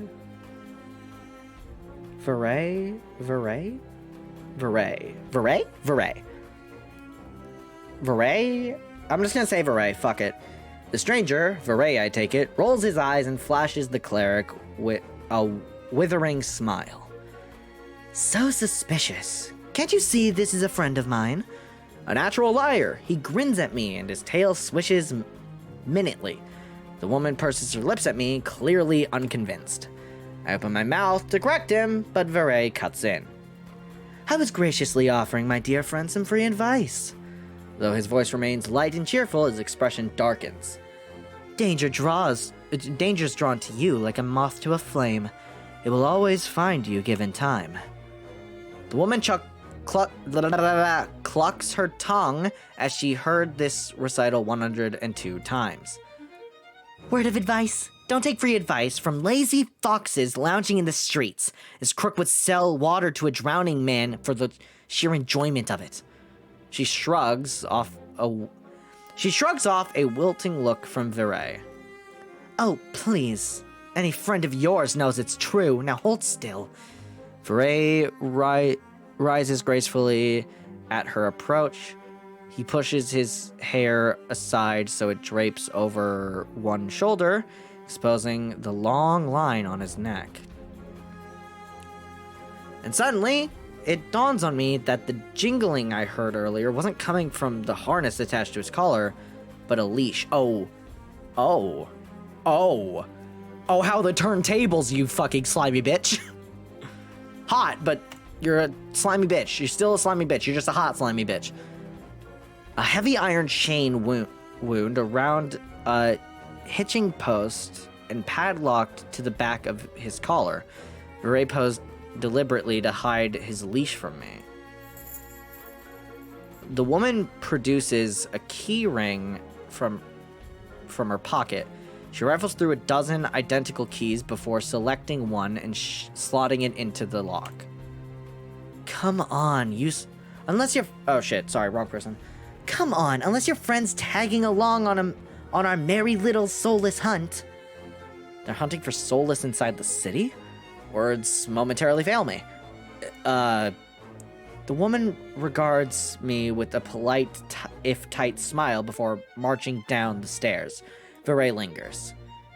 He stretches his arms over his head with a yawn, and I try not to stare at the way his stomach flattens and when he arches his back. Oh, god damn it.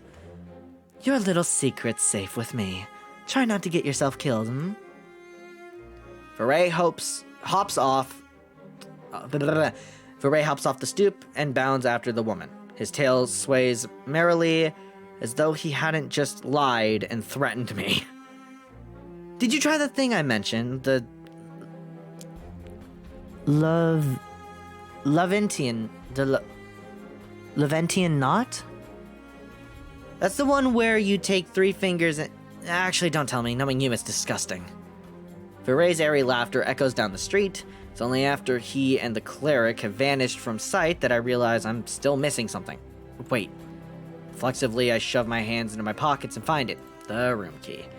I ease the key from my pocket and smooth the thumb over its teeth. Oh, sorry. I didn't know why the fuck he was saying the key had teeth, and then I realized that's what the little bit is called. I'm dumb. Smooth my thumb over its teeth as I try to recall a touch, or a tell, or any hint of Vere's sleight of hand. But I can't figure out how he did it. All I know for certain is that the Cenobium saw fit to leash him, a fate I could share if that's what his vague warning meant. I let my eyes drift skyward, past the lanterns gently swaying in the breeze to the Cenobium faintly visible through the haze. Just one glimpse is all I need, and I can put this all behind me. This time, the key goes into my coin purse for safekeeping. And then my coin purse will be stolen.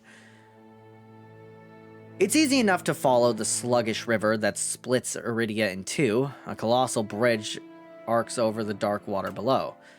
I cross it as quickly as I can, climbing ever uphill toward the distant tower. Damn, it's pretty. Hours later, legs aching, sweat beading on my forehead, I finally find what I was searching for. The cenobium of the luminous void. It stands at the highest point of Iridia, surrounded by cold white walls. Well-dressed people strolled down the walkways, paying no attention to the massive tower in their midst. I'm the only one standing before the gates. I crane my neck up until the top of the cenobium tower disappears into the clouds overhead. From that, I frown up at the gates, wondering what horrible traps they might contain. Despite their delicate beauty, there must be more to them than meets the eye. Knocking seems like a terrible idea, but I don't see any other way of making my presence known. I'm halfway up to the steps when something moves in my peripheral vision. I don't know, I've never seen it, like, spelled, I guess. Shadowy figure crouches beneath one of the white walls. They reach out and tug on a vine, as if testing its strength. Oi, you there! The shadow vanishes as quickly as I spotted it, and a gaunt-faced man in a crisp charcoal uniform marches up the steps towards me. Another tourist. Get out of here once you're done gawking. A dismissive wave accompanies his equally dismissive words, and he turns on his heel without even waiting for an answer from me. I look back at where I saw the intruder, but there's nothing. Just the leaves blowing gently in the cool breeze. Interesting. Cool. I step away from the gates, hopelessness washing over me. Hello? A whisper so close I can feel the warm brush of breath on my skin. Holy shit, me going up to my mic was, like, worth it. I instinctively jerk away, but there's no one beside me. Halfway down the staircase, I spot a woman swaying in the breeze. She's gaunt as a rail. Blouse moth-eaten. I'm unable to take my eyes off her. Not because of the way she smiles a little too widely, or the way her tousled braid looks unbrushed for days, but because her eyes shine a vibrant, unnatural crimson. I'm both entranced and unsettled by their subtle glow. These days, you need a miracle to get in there. I'm unsure how to respond, or even if I should. Let's just say nothing. You know, sometimes sarcasm isn't the way to go. Now, if it was in the moment, I probably would have done this instinctually, but because I have time to actually think about my situation, we're just not gonna say shit. After the experience I just had, I'm not too keen on indulging strangers with small talk. Despite my silence, she maintains her unflinching stare and smile. Luckily for you, I have miracles for free. Whatever she's selling, I'm not interested. My words come out in a tired breath. No thanks. I start down the stairs, but she abruptly steps into my path. She turns her back to me, and before I can react, she slips her fingers under the lacing of her collar, slipping out of her blouse in broad daylight. What are you... Is she naked? Naked? The fuck? As worn fabric unveils my bare skin, my panic is smothered by cold horror. A misshapen, sunken scar carves into the woman's body. Pitted, gnarled skin snakes down her shoulders, blooming from a gaping hole in the back of her neck. Oh, a shuddering breath escapes me. The fuck? Whatever diseases this woman had ate away at her from the inside out. How is she able to move or breathe? It's impossible. She shouldn't be alive, and yet...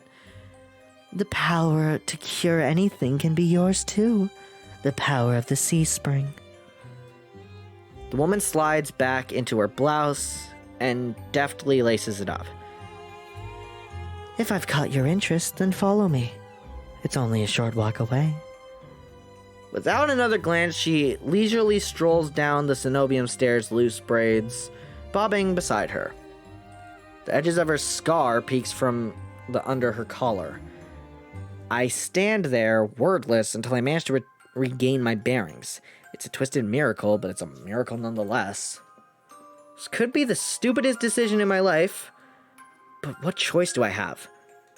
I take a final look at the Cenobium shut gates and follow her down the steps. Cool. We descend from the higher streets, leaving behind their gilded decadence as we cross the river. The wet, derelict districts feel more familiar to me. But the crimson-eyed woman takes me farther, and farther still, until I'm met with an all too familiar sight. Hell! My gut lurches when I face the open horizon. City outskirts are hardly recognizable in daylight, and probably safer for it. But venturing beyond Iridio's walls is a gamble I wasn't prepared to take so soon. Well, as you know, I'm the Gambler Legend. This is staying canon to my channel indefinitely. Keep going straight and the sea spring will reveal itself to you. I bark out a bitter laugh, loud and involuntary. I'd rather not. Are you kidding? It's not safe out here. You're as safe inside the city as outside of it. Truthfully, the territory before you is the safest of all. What do you mean, territory? This region belongs to Eyes. Most people know him as a gang leader, but he's much more than that. Elaborate?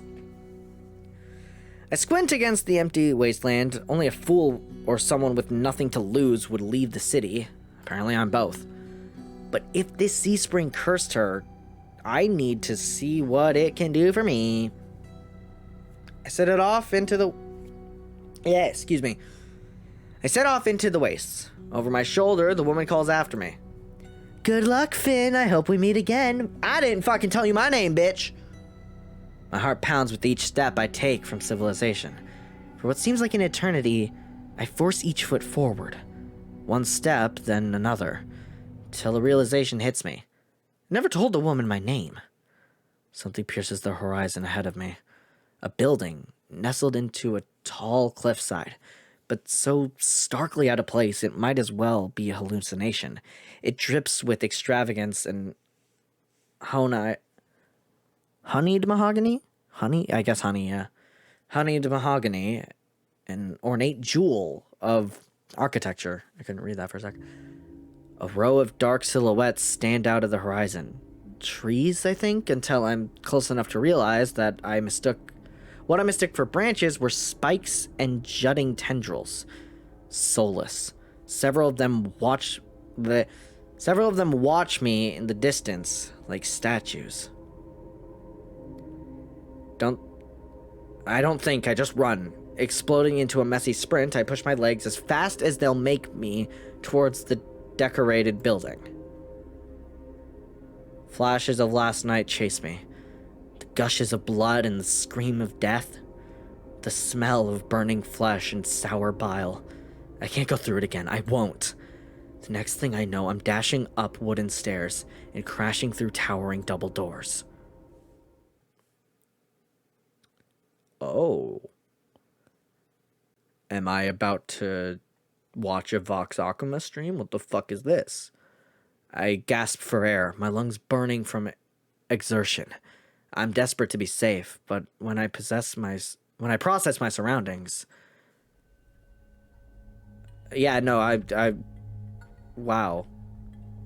Honestly, you could tell me that this is the background for Vox Aquima's just, like... There's gonna be a Vox Aquima background and I'd entirely believe you. It's the exact aesthetic. It's more hellscape than sanctuary. Blood flows all around me, overwhelming my vision with a lurid, unholy red. Instinctively, my hand leaps to my mouth. But... Sorry, hold on. But the rotten stench of fucking god. Rotten stench of blood never comes. Instead, a smoky scent hangs in the air, sharp and spiced. I swallow thickly, convincing myself that it's not as gruesome as it appears. This has to be the Sea Spring, the place that grants miracles. This ain't gonna be a miracle. Pulling my eyes away from the pool, I take in the rest of my environment. Tall pillars flank me, blanketed in written notes. Seating pillows scatter the floor. A rustic kettle sits nearby. Someone must live here, despite how eerily empty it is. You know what? What's the worst that could happen? I know the worst that could happen. I don't care. Let's call out. Hello? Is anyone here? Potentially any voice demons who work for fucking Niji-Sanji? My voice echoes across the cavern without response. I approach the paper-covered pillars. Maybe something here can tell me more. I reach for the bottommost, I guess. I reach for a note at the lower end. It reads, "They watch me through the mirrors. They won't stop staring. They know what I did, but they won't have me. I'm safe now. I'm safe now. I'm safe now." I'm not gonna try. I'm gonna butcher that, and I'm not gonna try. The writing deteriorates into unintelligible scrawl. Oh, it's not real. Okay, I didn't know if it was like some language I didn't know or something, and I don't want to risk that. Before I can ponder it further, a sharp chill runs down my spine. Something's watching me. Akuma. Akuma.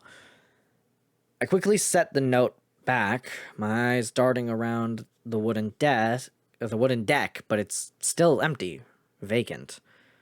Finally, I look towards the sea spring. The stillness hides something deeper, something wrong. Hey. Spin around and come face to face with a pack of soulless. Oh, fun!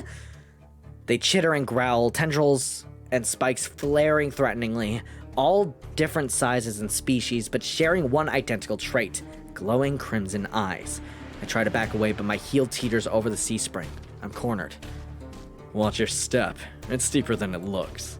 That voice again. At the sound of it, the soulless freeze, their snarls quieting. Oh, fucking.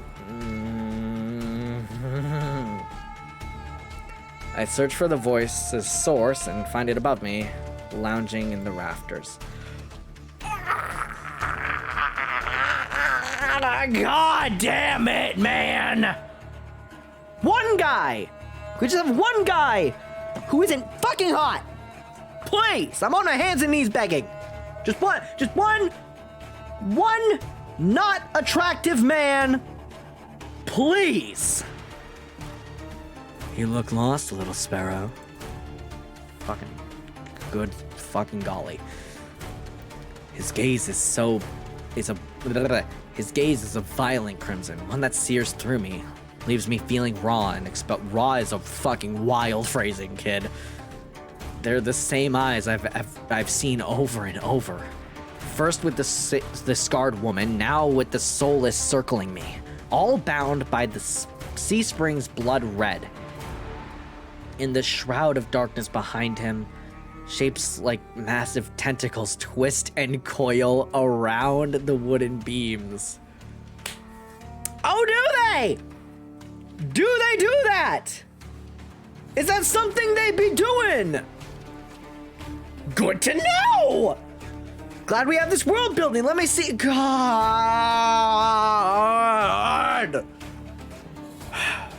I can't do this. I'm too gay for this game. In the shroud of darkness behind him. Oh, I already read that. I can't focus. The Soulless's growls ring in my ears. They're not advancing, but they could change at any second. Panic rises in my throat as I struggle to track them. Hey! I guess. That was a little too... Eyes on me.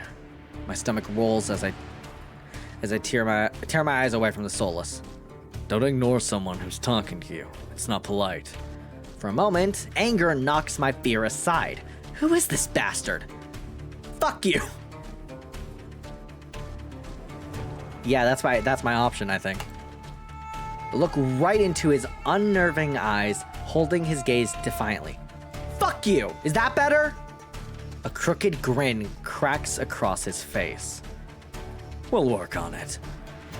Brother.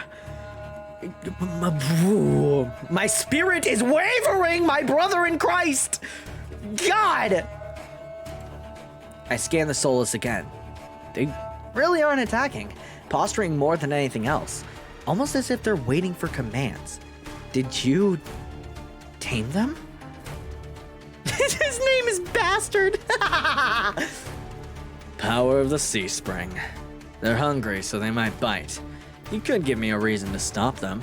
How about I didn't do anything wrong? Trespassing. And that's punishable by death? He gives a non-committal shrug. I called out earlier to see if anyone was here. We were supposed to play hide and seek? Didn't hear you. My voice stops in my throat. The man's terse coolness is both infuriating and terrifying and sexy. All of those three. It's like fucking the sugar, spice, and everything nice of the Powerpuff Girls. All we need now is the chemical. God damn it! I rack my brain for a way to defuse the situation. Tell me what you want. Let's start there. Tell me what you want. I'm not in the mood for guessing games. Your hands. Alarm jolts through me. I hide my hands under my cloak. Show me. Why? Won't ask twice. With a sharp huff, I reluctantly hold out my bandaged hands. Are you getting off on this? Unwrap them. He didn't deny it. He did not deny it. Currently not denying it. Oh, brother, we got a Yoshikage Kira. But this one's like actually attractive. Heat rushes to my face and fire to my tongue. Should I give him a piece of my mind? I should give him a piece of my mind, but not when his soulless are on command from ripping me to shreds. No matter how much I will myself to move, my body is frozen in place. I stand there for a long, agonizing minute. My hands are trembling when I finally raise them. I know the skin beneath the wrapping all too well. It's hideous, unnatural flesh I've grown to despise. I grip the edge of the bandages. Stop. Oh, are you jumping down? With a weary sigh, the man slides off the beam and lands with a thud that shakes the panels underfoot. God damn it. The earrings, those earrings are sick. And he's got the things around his neck and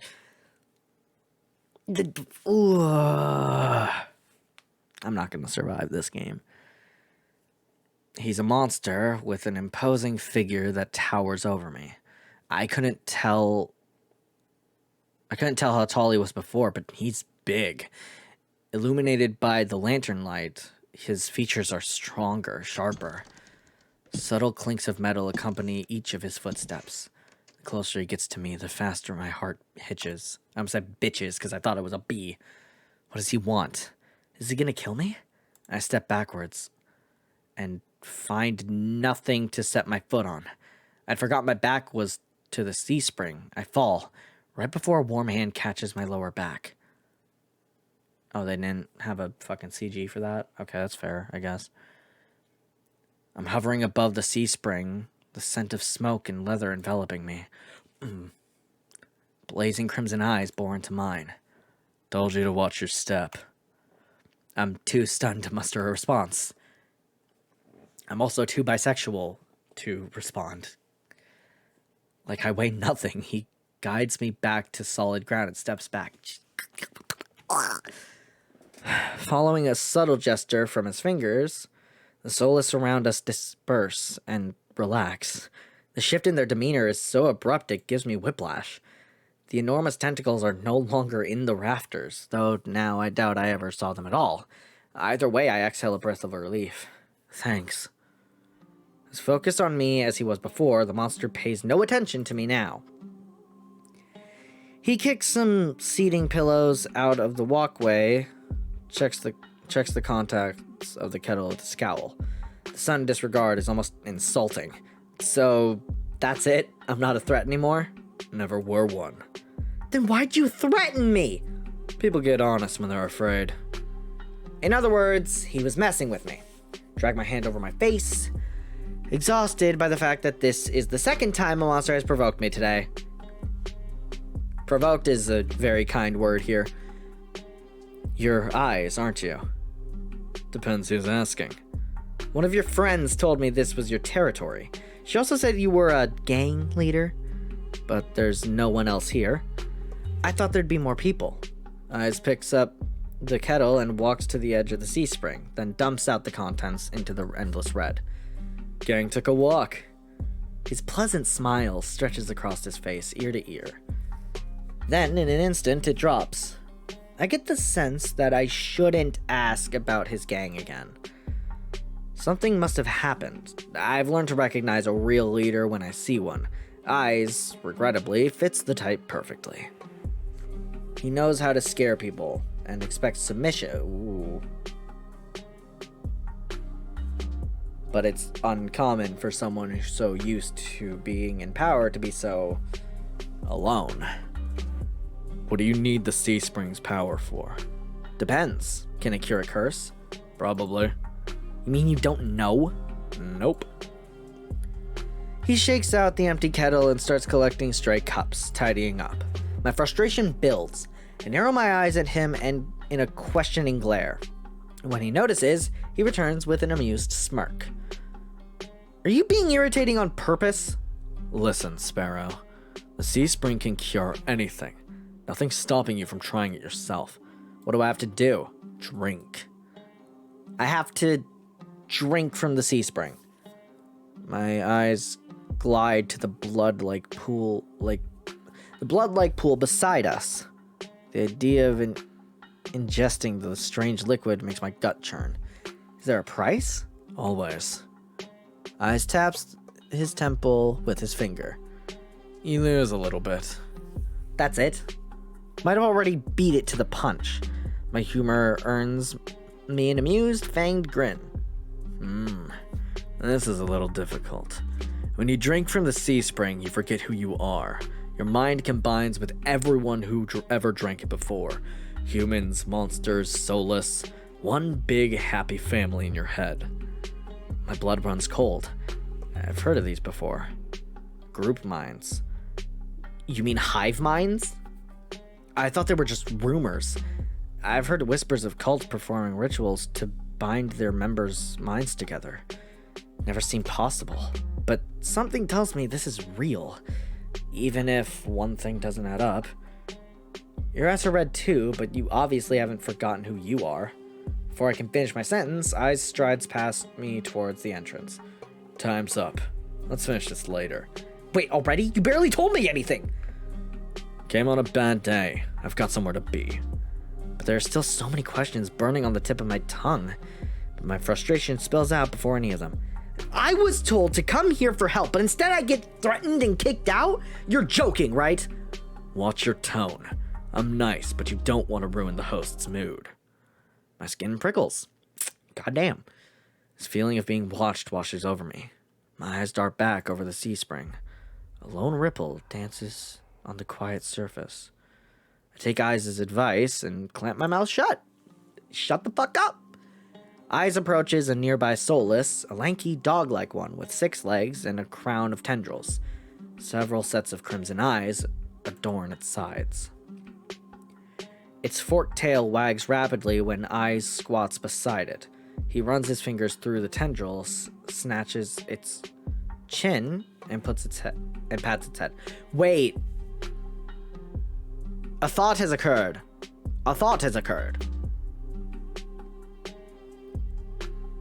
The lady knew my name because someone I talked to was also connected to this. And fucking Viray had fucking red eyes at one point. I think they were meant to be red. It was either red or like pink. But that motherfucker had a potential suspect. I don't know if I told him my name. But if I did, bitch. Its forked tail was rather Eyes squats beside it. He runs his fingers through the tendrils, scratches its chin, and pats its head. A gentle smile plays across Eyes' lips.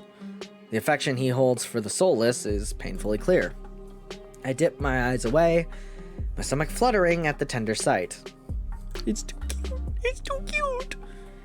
It's getting dark out, so it's So this pretty girl will guide you back. Is it the same girl? Following a short whistle from Aya's lips, it trots over to the entrance obediently to... It's the dog. I watch the soulless warily. Pretty is not a word I would use to describe it, and the idea of it protecting me sounds absurd. If I decide to drink, how should I find you? Find someone with eyes like mine. They'll point you in the right direction. But think it over. Once you drink, you can't go back. It's a lot to process, but I gave a small nod. At least I know I have another option for a cure, disturbing as it may be. I follow the soulless at a measured distance and watch it nudge the giant doors open with ease. When I'm about to cross the threshold, I sneak one last glance behind me. My heart skips when I meet Eyes' eyes. I'm about to snap my head away, but he just flashes me an easy smile. Till next time, Sparrow. I'll buy you a drink for scaring you. Don't trust myself to do anything but respond with another curt nod. God, at the very least, I'm very glad that the character is as bisexual as I. Outside, more crimson-eyed soulless scuttle about. It's hard to believe it's the same threatening pack from before. They chase each other in circles, roll around in the bog's mud. They pay no attention to me as the dog-like one escorts me away. It's an uneventful trip. Sometimes the soulless looks over its shoulder at me to make sure I'm still following. Dusk darkens the sky by the time we reach the city. The soulless sits and looks at me expectantly with familiar crimson eyes.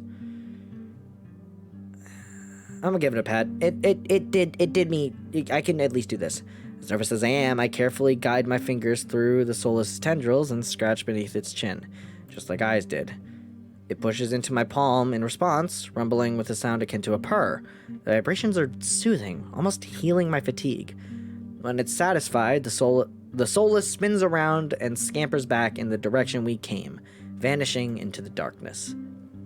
It's barely my first day in Iridia, and I've already encountered so many things that I'd thought were impossible, tamed soulless being one of them. My head spins. Maybe I should call it a day. This is the prologue? Nightfall creeps across the streets of Iridia. The city, labyrinthine, even in daytime, has become a warren of treacherous alleyways. The streets are completely deserted. If I hadn't been here earlier, I would have thought this part of the city was abandoned. I make my way through the winding streets, doing my best to keep my bearings toward the Wetwick.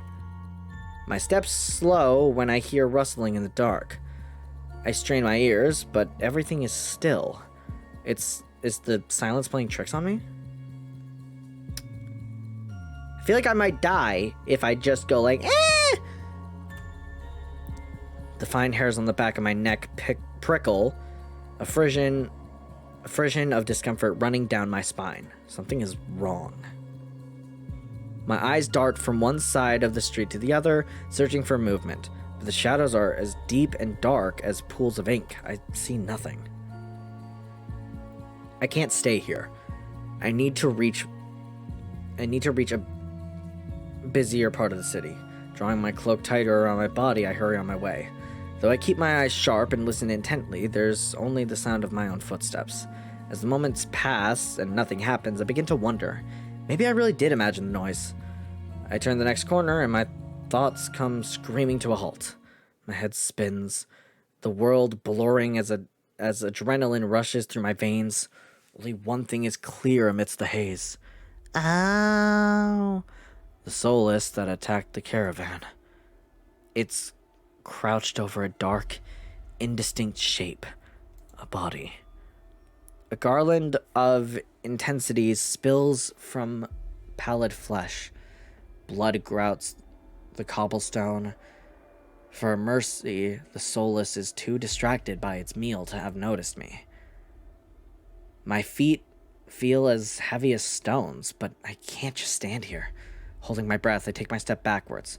And the wet slurping sounds don't abate. I take another. And another. Then a shard of glass. Glass. Then a shard of glass crunches under my heel.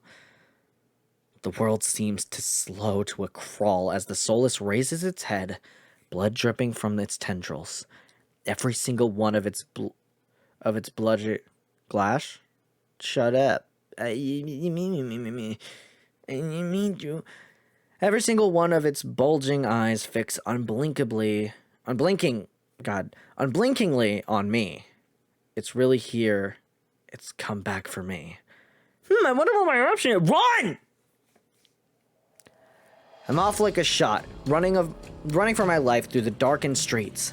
Behind me, a piercing bass splits in silence and heavy footfalls pound after me.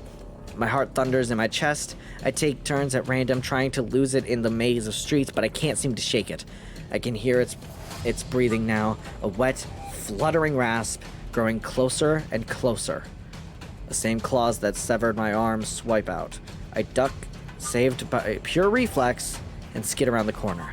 I take three running strides before the bottom drops out of my stomach. A wall twice as high as me bars my way, a dead end. When I turn around, the Soulless looms in the entry to the alleyway. It's no longer running. It doesn't have to. As it growls closer, my thoughts race. Some of the buildings lining the streets are lit. There must be some people inside. It's a long shot, but... Try the nearest door? Fuck it. I whirl, grabbing at the handle of the closest door. It turns completely, the hinges creaking as I push, and I feel a flash of hope before weight hits the door from the other side. It slams shut. The clicks of the lock turning is grimly final. In this wretched world, a few people will stick their neck out to help their own flesh and blood. Never mind a stranger. Soulless gives a rasping hiss. It's the only warning I get before it lunges me with a flash of claws. Hurl myself to the side, but the slick cobblestones betray me. I fall sprawling over the rough stone. God damn it. As the Soulless looms over me, I scramble away from it until my back hits the wall. There's nowhere left to go. It descends on me for the kill.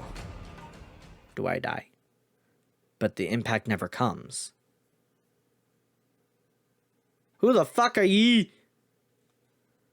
I warily crack one eye open, then the other, not sure whether I should believe what I'm seeing. A hooded figure crouches in front of me, one blood-stained hand outstretched. God! Oh, you got red eyes too, but... Fucking...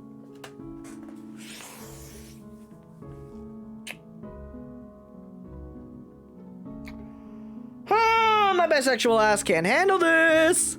Moonlight shivers the edge of their stiletto knife. Their face and hands are splattered with blood, and the Soulless... My eyes dart past my unexpected rescuer.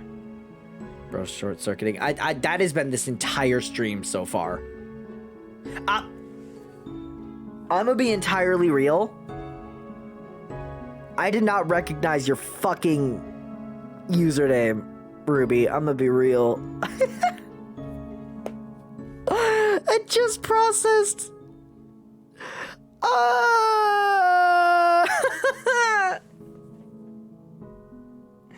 Hi, Ruby. Welcome to the stream. I'm being bisexual. You know me. You know the vibes.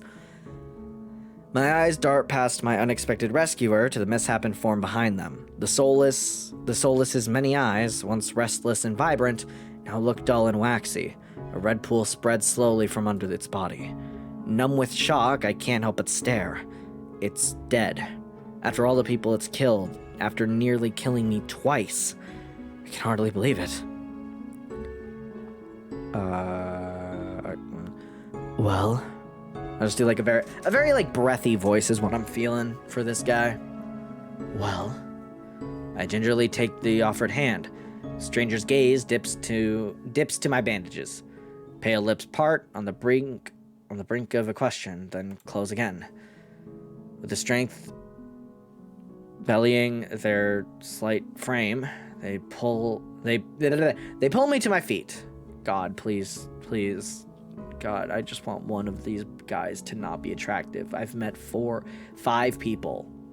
I think I met all 5 people, actually, and they're all sexy. I hate it here. As soon as I'm on my way, as soon as I'm on my own 2 feet again, they pull away from me and start wiping the blood from their face and hands. Stay there. They turn away from me, stiffly leaning over the soulless's gangly body. With their back towards me, I realized that I saw their hooded silhouette at the cenobi. Oh, that was the motherfucker. You saved me. You say that as if the point of an otome isn't to be attracted to the love interest. I know. Shut up, Ruby. I've been fucking panicking all stream, bisexually, I might add. Let me fucking have this. You saved me. I shouldn't have had to. Their harsh response takes me back. Damn, bitch. Before I can formulate a response, they continue. What are you thinking, traveling alone at night? This is far from the worst thing. This is far from the worst thing hunting Lowtown. I can't make heads or tails of him. First they save me, and now they scold me? Lesson learned. I could do without the lecture, though. To my surprise, they break eye contact. Their attention glides back to the Soulless's corpse. They examine it with an inscrutable expression. Clear my throat to fill the silence. I'm Finn. Hi. Min. Oh, damn. Our name's Ryan. That's crazy. Suddenly, Min tenses. I keep having something in my throat. Sorry. Min tenses. Their blade flashes as they drive it to the back of the Soulless's neck. I thought it was going to be my neck. I was really prepared for it to be mine. The Soulless thrashes once, letting out a rattling hiss as the air leaves its lungs. Min leans on the blade, driving it deeper and deeper until there's a sickening crunch, and the creature goes limp. My heart thuds in my chest. It must have been clinging to life by a thread. Min straightens up, withdrawing their blade in a single smooth motion. Better to put wretched things like this out of their misery. They calmly clean the blood from their knife. That swift, unhesitating, lethal strike wasn't the work of an amateur. But they don't act like any of the cold-blooded killers I've seen in the past. Why is a Soulless inside the city? Min looks at me, eyes searching before realization draws. You're new here. There's no walls around the city. Soulless can come and go as they please, until someone is contracted to stop them. The Cenobium's patrols don't bother to protect Lowtown. Not anymore. Let me guess, you're not a fan of the Cenobium. I wouldn't go that far. Their brow abruptly furrows, and they sheathe their knife, motioning for me to follow them. It's not safe here. The vultures can smell death. I'm not quite sure what they mean, but I don't want to stay lost in the city. Trail behind them as they stride down the street. It's... If it's so dangerous, then why are you helping me? I came for the bounty of the Soulless, and you were in the way. Not killing you isn't the same as helping you. Don't count on being so lucky again, or you'll be dead by sunrise. Their answer is stingingly harsh. Just need to find my lodgings. I need to go back to Leander. That was his name, right? Leander? I hold my hands up, trying to forestall any more snippy comments. All right, I get it. I'd love to get out of your way, but I'm sort of lost. I just need directions back to my lodgings. What makes you think I'll help you? It's like 3 words maximum, I feel. It can't be that much trouble. Nothing, but there's no harm in asking. That seems to catch them off guard. Their brow knits, and they look away, scowling. How troublesome. Is that Leander? Finn? Nope, that is, Chris. Thank you. Finn? I turn, surprised by the voice. Kuriz walks down the street towards us. His white and gold clothing is pristine despite the grime of the city. Hello. Or shit, fucking god. Hello, Min. I see that Solus was your work.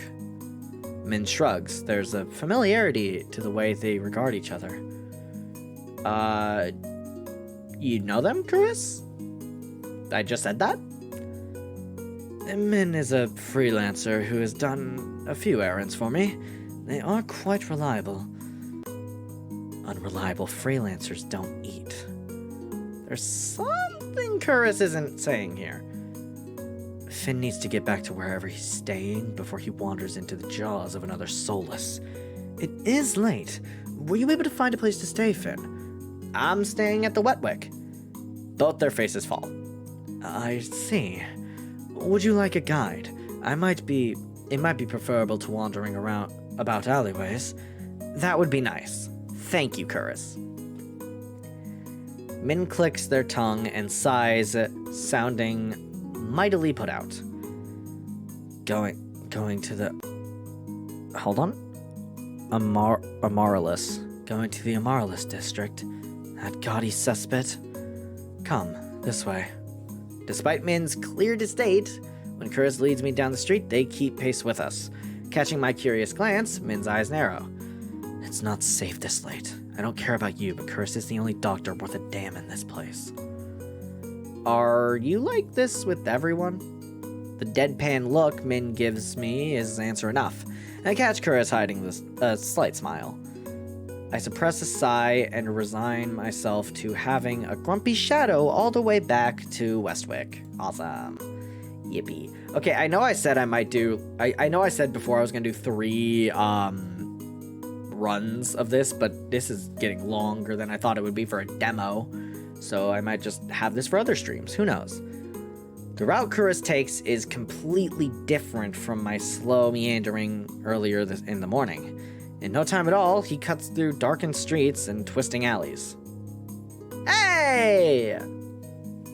It seems like half the city has poured into the Amaryllis district's colorful streets. Laughter, clinking glasses, and music assault my ears from every direction. Yet the most noise still comes from the Wetwick. Its doors hang wide open, lanterns lit. Here we are. He moves towards the door, and Min lets out an audible huff. Don't tell me you're going in. I have some quick business with Leander. Fine. Still owes me for yesterday's work. Oh, cool.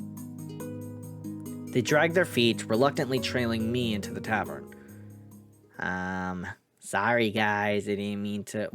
Watch like everyone is here, except for probably, what's his name? Or no, probably everyone. Watch everyone be in here. Just every single man that I am allowed to fawn over. As soon as the doors open, a wave of sticky heat rolls over me. Ew. In the hours since I left, the wick has grown suffocatingly crowded. Kuriz stands out, easily a head taller than most. Even so, I nearly lose sight of him amid the sea of swarming bodies. Pardon me. The crowd parts as though answering his request. Kuriz glances over his shoulder at Min and me before gliding through. How can anyone breathe in here? Min follows Kuriz at a clipped pace. Yes, I fucking love Leander. Leander is right where I left him, although he's traded places with the bartender. He holds a pair of shot glasses filled to the brim with luminous green liquid. And now for the finishing touch. A flash of magic paints the glasses white with frost. You're never gonna guess what's in these. Leander said I can do that better. Hold on. Flash of magic, and then... You're never gonna guess what's in these. I did it better the first time. God damn it. Sorry, I just was so enthralled by his smile. Leander slides the glasses across the bar. I get my third and fourth shocks of the evening in rapid succession.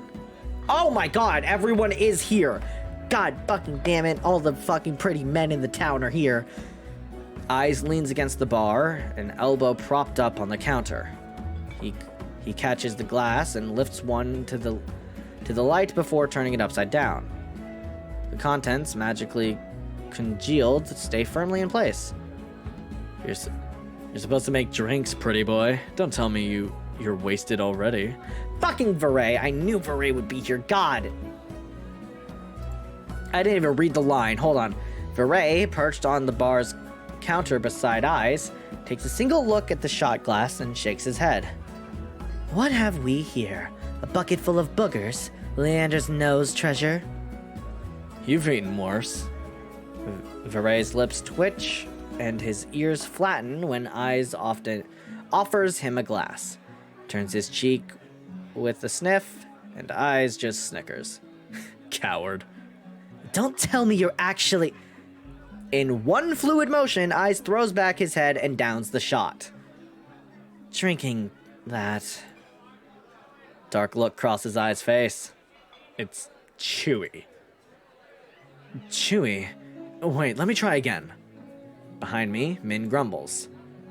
I told you this place was a nest of degenerates. If it isn't Curris and Min. At the sound of Leander's voice, Min's pale eyes grow wide. They look ready to bolt until Curris sets a hand on their shoulder. I promise this will not take long. Min's eyes dart from Curris' hand to his face, then soften. Fine, you're first. While they step forward, I linger behind, struck by a sudden revelation. All of the people I've met today know each other.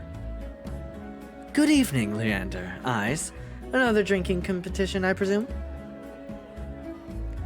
Oh, is it evening already? Could have sworn it was earlier. Just some friendly rivalry, Doctor. Nothing to be afraid of. Curris acknowledges Leander and Eyes with the slightest nod, ignoring Veray entirely. Not that Veray seems to mind. He tilts his head, and an impish smile curves his lips when he spots Min looming slightly behind Curris. I almost didn't see you there, Min. Looking for your booster seat? Min pushes back their hood. They level Veray with a cool look. I thought Eyes wasn't allowed to bring his pets in here. Veray's tail gives an angry twitch. Oh, they're gonna get at it. Ah, god damn it. At first, the sign of impending... At the first sign of an impending fight, Leander vaults clear over the counter. He slides in between Eyes and Curris. Now, let's try to keep the peace. It's not every day the esteemed doctor takes us up on a drink. His arm shakes around Curris's shoulder. Snakes, my bad. You are finally taking me up on that drink, right, Curris? I am afraid not. We were merely escorting Finn back to his lodgings. Curris gestures in my direction, and my stomach sinks. Reluctantly step into the light. As soon as he sees me, Leander's face brightens. Finn! It's been too long! Everyone, this is Finn. He's new to Iridia. I feel 5 pairs of eyes fix onto me, and suddenly the bar feels suffocatingly small. My voice nearly catches in my throat because they're all so hot. Hi, everyone. Again. Wait, you already met everyone? It's a long story. Eyes and Veray level me with subtly amused expressions. Veray's tail gives a lazy wag. We did. Not that long ago, either. Uh-huh. I'm starting to suspect he's stalking me. Don't fucking flatter yourself. He looks far too pleased with himself when I roll my eyes. Yeah, it's like kind of what he's... God. Fuck! Damn it! Look at Veray! Look at Veray! Look at the way this motherfucker is sitting on the bench. Aha!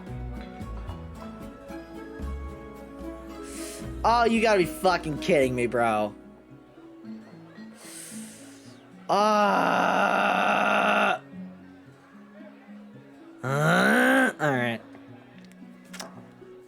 My bisexual ass cannot handle this. This calls for drinks. What does everyone want? In an instant, all eyes turn to Leander, fretting me from the burden of attention. Thank God, I do not want to be perceived. I still can't believe they all know each other. Watching them talk amongst themselves feels surreal. But for the first time since I undertook the journey to Iridia, I feel a faint glimmer of hope. I know I was meant to meet them, because they're all gay and seemingly single, and I am gay and single. I was gonna say seemingly single, but why not concrete it like I haven't already? The low, pleasant rumble of Leander's laughter pulls me from my restless thoughts.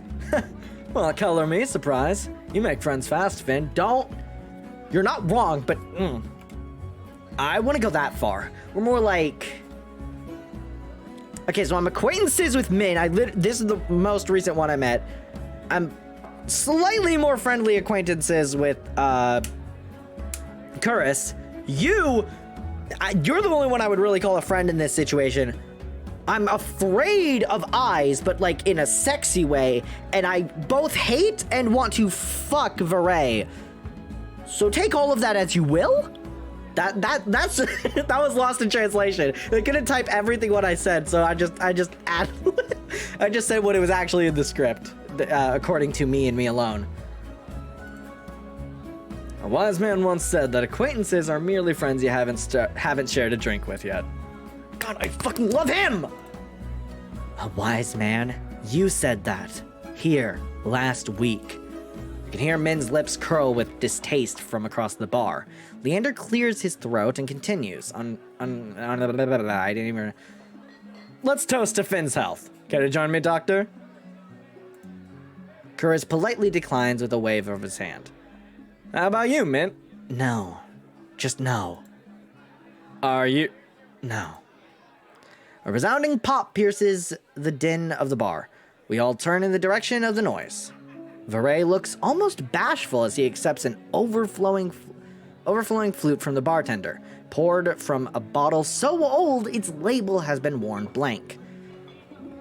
They serve champagne here? Since when? Don't you fucking work here / live here / Varay pauses in the middle of licking champagne foam from his fingers in a coy smile. You don't mind, do you? Where am I? Why am I having a stroke? In a transformation as impressive as his magic trick, the concern on Leander's face vanishes. He laughs softly. No, be my guest. I know you've got expensive taste. Then he shoots the bartender a frantic look. Unbothered or uninterested in his company, cants his head at me, a light smile on his lips. How about you, Sparrow? Did I say I'd buy you a drink? I did say I'd buy... Fucking God! Sorry, they're all too sexy. How about you, Sparrow? I did say I'd buy you a drink earlier. No. Oh God, please don't fight over me. I'm already gay enough. Eyes regards Leander over the lip of his glass. The dim light, the glint in his crimson eyes, looks downright dangerous. What'll it be, Finn? You know what? Last time I said I'd take that drink, I drank it, so I'll take that drink. I'll take you up on that drink, as long as it's not one of those green shots. Don't knock them till you tried them. They taste better than they look. Somehow I doubt that, but I hold my tongue long enough for Leander to go behind the bar. He's lying, isn't he?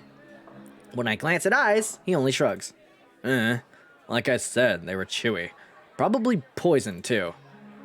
He considers his own drink a tumbler of amber-colored whiskey. But I had a stroke. Leander tried to kill me 12 times by now. It's always a gamble. Varay clicks his tongue in disapproval. When he finally looks my way, it's with a half-lidded gaze softened by his third glass of champagne. Were I you, I wouldn't let Leander put anything in my mouth.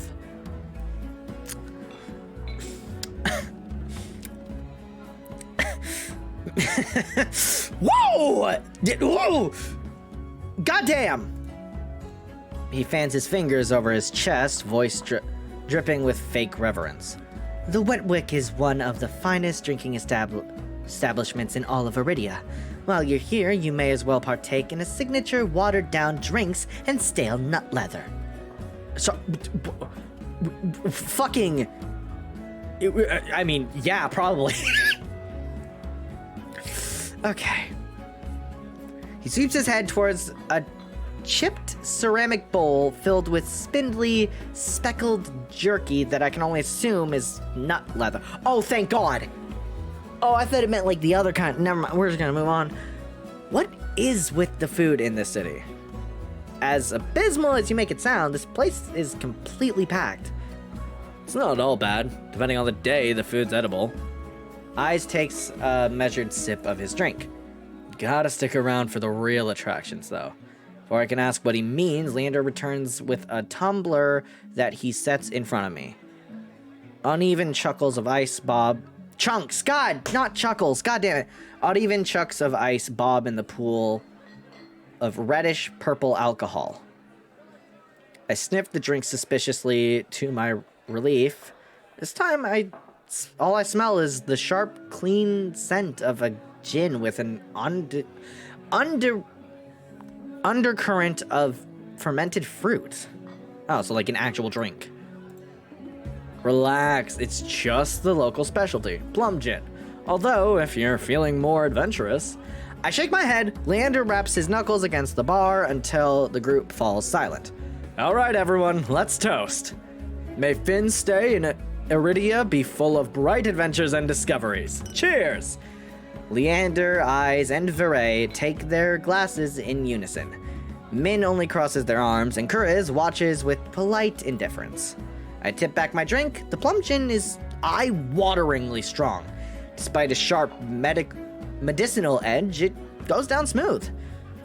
One sip softens the edges of my vision.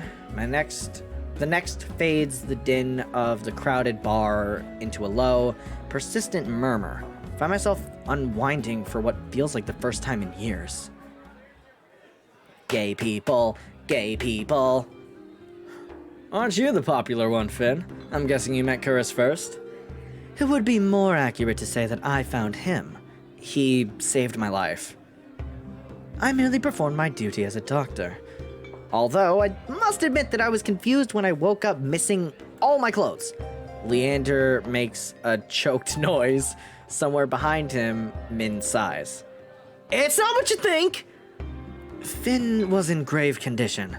I could hardly treat such injuries through tattered clothes. Silence that follows stretches uncomfortably long. I look away, unable to face Kuriz's disappointment. Catch Viray snickering behind his hand. That's my cue to change the topic. Kuriz isn't the only one who saved my life today. Or saved me today, whatever. I fucking ad-libbed a little bit, sue me. Don't you listen. I didn't save you. You were simply there. That's Min for you. Leander reaches for Min, but they duck under his arm with practiced ease, without so much as looking his way. As reliable as they are moody. You're one to talk, considering you neglected to warn him to stay off the streets at night. Oh, I might have gotten a little distracted by our hand touching and the gay thoughts. Min's only response is a short breath. At any rate, I've never got a chance to thank you, Min. Don't. The less solace alive, the better. For a heartbeat, Min's eyes flick towards Eyes, and their lips twist. Eyes is too busy nodding along to Viray's enthusiastic pantomime of stabbing to notice, lost, no doubt, in an enthralling discussion. I've had enough of this hellhole, let's go. Min and Kuriz share a brief look, then the doctor speaks up. Very well, but there is something that I must discuss with Leander, if you'll excuse us, Finn. And just like that, the three of them depart, leaving me alone to savor my gin in silence. Or so I think, until I hear a voice so soft and low it's practically a purr. Lost your tour guide? God, I hate that you're attractive. I hate that you're attractive. I hate that you're attractive. I turn to find the crimson and pink eyes trained on me. Okay, so they're pink. They're not crimson. They're not connected. Got it. It's not lost on me that they chose the instant the others left to strike. Just my luck. Had to be abandoned with the two most irritating people I've met all day. Monsters, no doubt. There's no telling what I'll do if... There's no telling what I'll do if either of them push me again. Don't tell me Leander already snuck off to get his knob slobbered out back.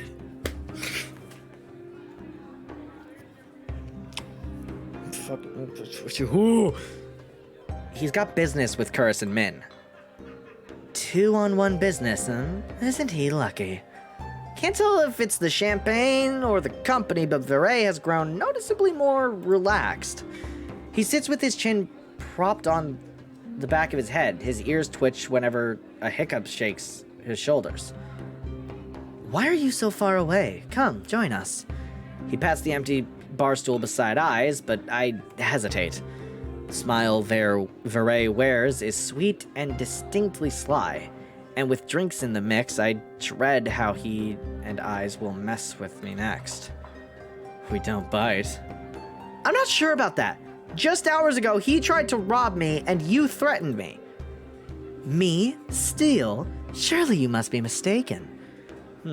You sure it was me? Yeah, it was you. And then you had the gall to kick me out, so you're so... Blah, blah, blah. And then you had the gall to kick me out just so you could go drinking. He gives another one of his shrugs. I was lonely. Simpler answer than I expected, but I guess I can't fault him for that.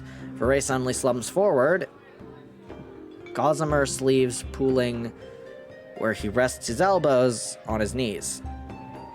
Eyes sets his hand on Viray's waist, narrowly preventing him from tipping off the counter.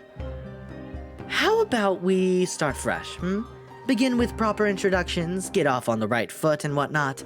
I'll start. The name's Viray, hunter extraordinaire. Fucking what? That is not what I thought you were. I thought you were whore affectionate. Like,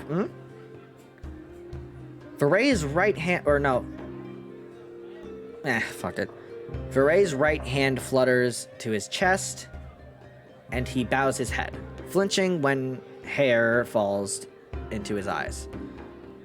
Eyes doesn't say anything, so I suppose it's my turn now. It's Finn! Viray considers me for a long moment, his tail idly swaying behind him. Then he knocks back the rest of his champagne. It's a pleasure to formally meet you, Finn. Says my name. He says my name slowly and deliberately, savoring every syllable. All one of them! The whole singular syllable! A tingle jumps down my spine. I quickly turn my gaze away. I don't know why I switched into his voice, but Eyes smirks at the reaction over the rim of his glass. Is something funny? Nope. I open my mouth and close it just as quickly. They want me to react, goading me into another ridiculous game. While their sharp cat-like eyes keep me on edge, something about this tension is fun. It must be the gin. The flash of white over Eye's shoulder catches my eye. Across the bar, Curris heads for the door. I don't see Leander or Min, but it feels wrong to let him leave without saying goodbye. I'll be back. Viray hums and wags his fingers at me as I leave. I slip through the crowd, careful not to touch anyone, but just as I'm nearing Curris, I stagger, shoulder checked by a man with a neck thicker than both of my thighs.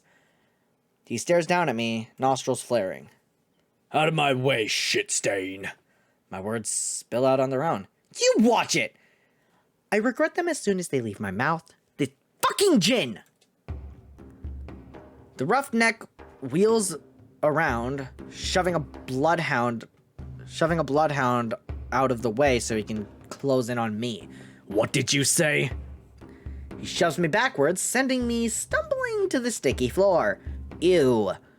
I'm fine, but my heart leaps into my throat when I see the roughneck bearing down on me. You trying to start something here?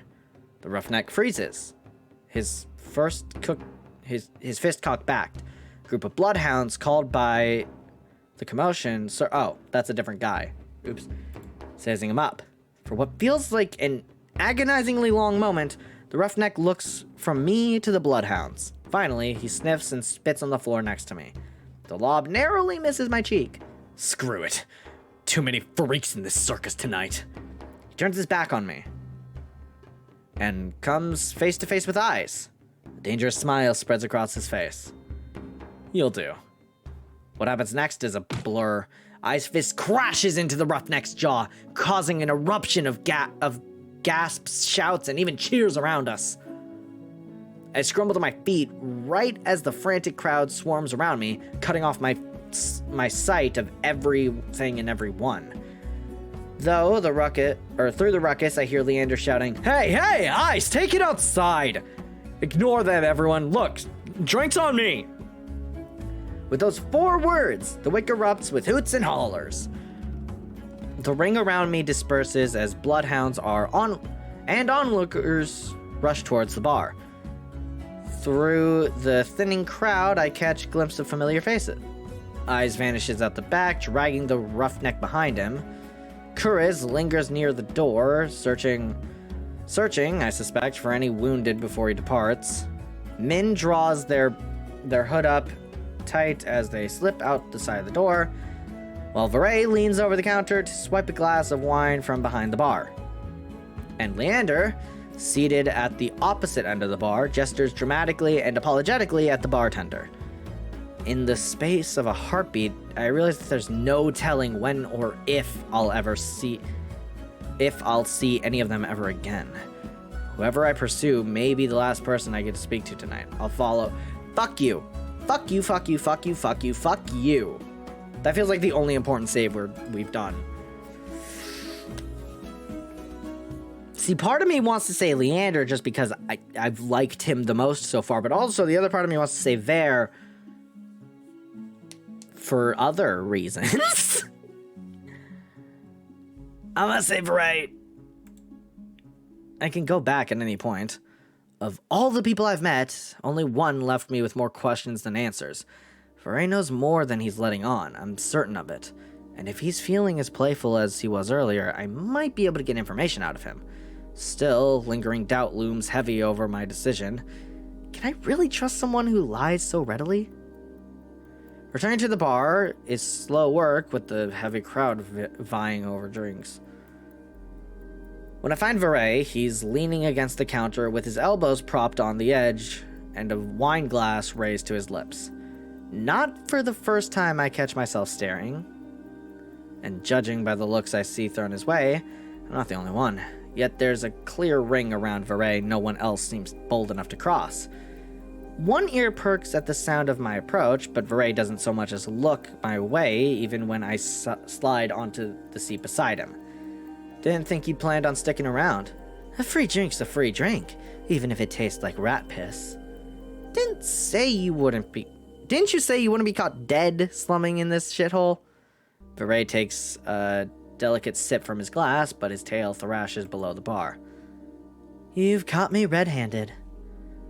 He peers at me over the rim of his glass. In the low light, his eyes glitter jewel bright with amusement. However will you punish me?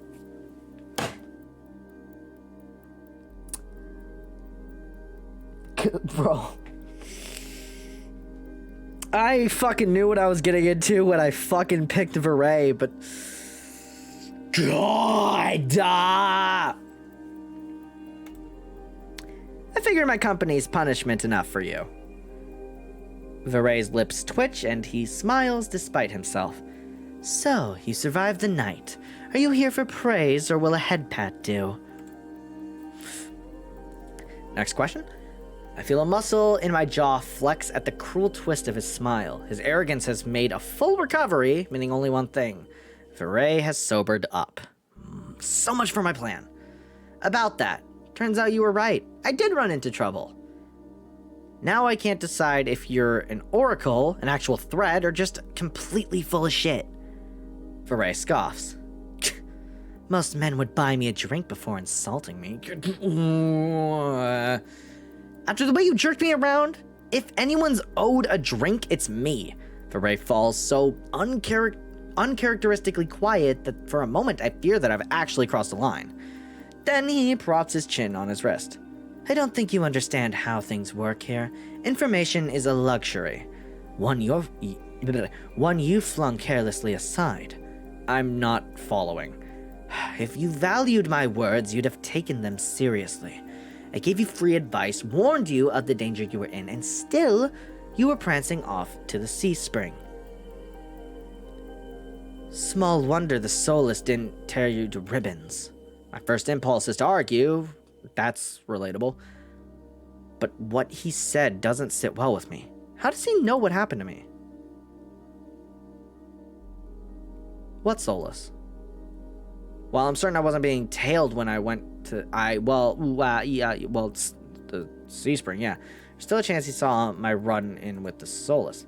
How'd you know about the Soulless? Did you follow me? Of course not.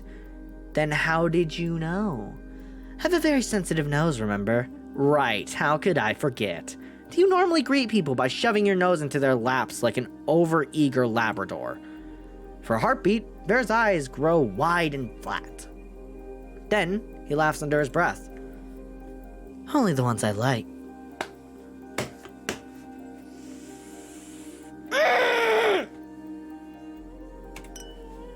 There trades his empty wine glass for a long-abandoned tumbler sweating beside him. Soft lumps of ice bob in the watery dregs of whiskey. But the truth is, I despise most people. His eyes flicker over my shoulder, and thin as Leander's boisterous laughter erupts from the other side of the bar.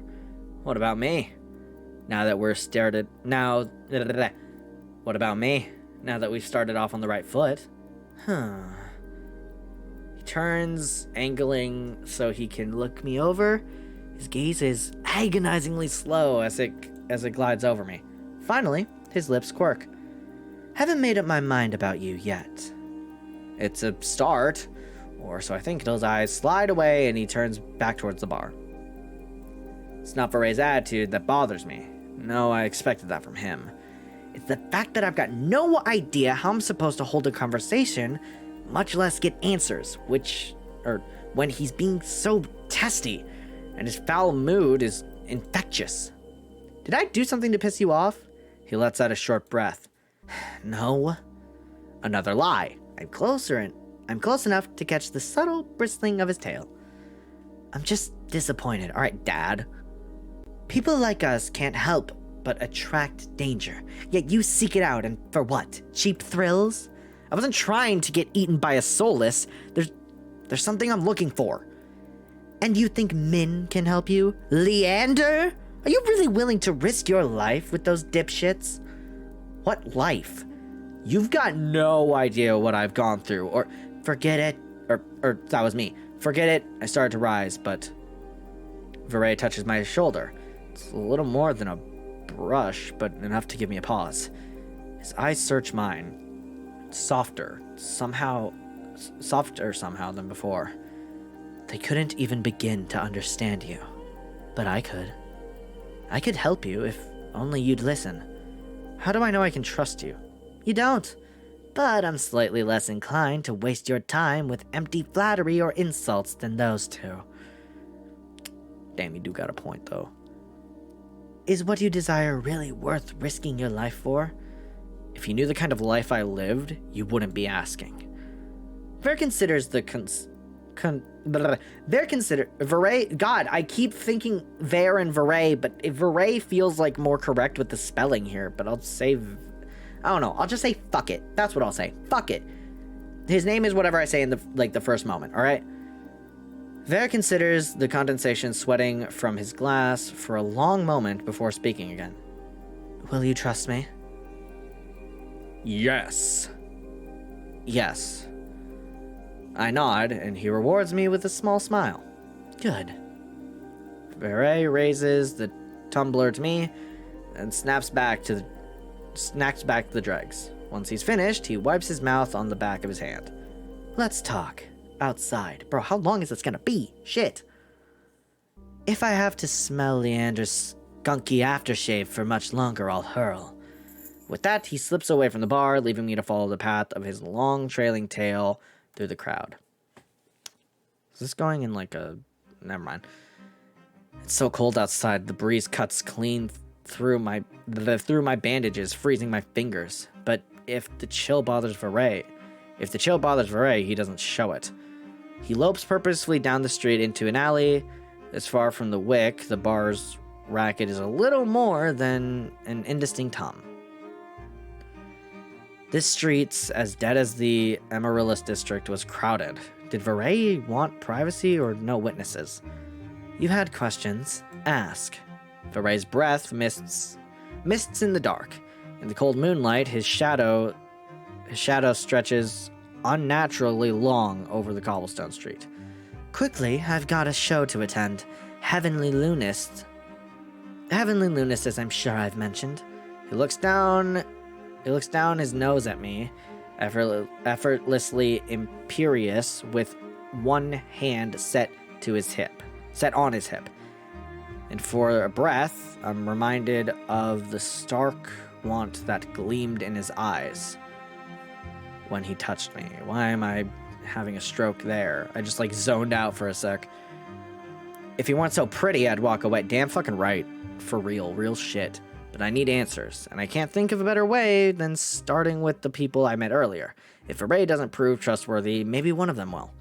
First, I ask about Leander. Did he like me? What do you think about Leander? I don't. An unusually curt answer from Veray. I don't buy it. So you're not very fond of him. I wouldn't spit on Leander if he were on fire. Veray shudders. Oh no, he'd enjoy that far too much. To call Leander trash would be an insult to manure. He's a pathetic, slimy little man-child in big shiny shoes. I've seen mutts rutting in gutters with more dignity. I have to remember to close my mouth. You seem pretty friendly with eyes. I'd like to know more about eyes. You two seem close. He made an impression, Not surprising. He's strong, ruthless, easy on the eyes. Gives it as almost well as he takes it, even if he's awfully greedy. God damn it. Big everywhere, really. Bit simple, but you know what they say about still waters. I don't, but I'm too distracted by the change that's come over there to ask. A coy smile plays at his lips as he winds a finger around the chain dangling from his collar. Thought you didn't like most people. Eyes isn't most people. He's better. Our eyes meet, and Veray's tender expression curdles. Oh, makes a tiny sound of distaste in the back of his throat. He's more trouble than he's worth. Dangerous, too. Stay far away from him and those red-eyed freaks if you value your safety or your sanity. Is that why you scolded me for going to the sea spring? I really don't think Eyes is as bad as you're saying. You don't know him. Not like I do. The corner of his lip twitches. Okay, let's do Min, I guess. I've got to admit, I was surprised to see that you and Min know each other. Are you friends? Oh yes, we laugh and go shopping and have sleepovers where we braid each other's hair and kiss with the tongue. I fucked it up a little bit. I'm beginning to wonder if Veray's ever had friends. Let me guess, you don't like them. Can't stand them. The first time we met, they stabbed me.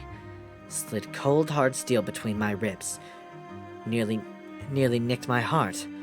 It was exquisite. Alright, fair enough. The knife, I mean. Some sort of antique. Min's done nothing but disappoint me ever since. So you're not close. Can you imagine me being friends with a crabby little killjoy? Impossible. Not unless they learn to lighten up.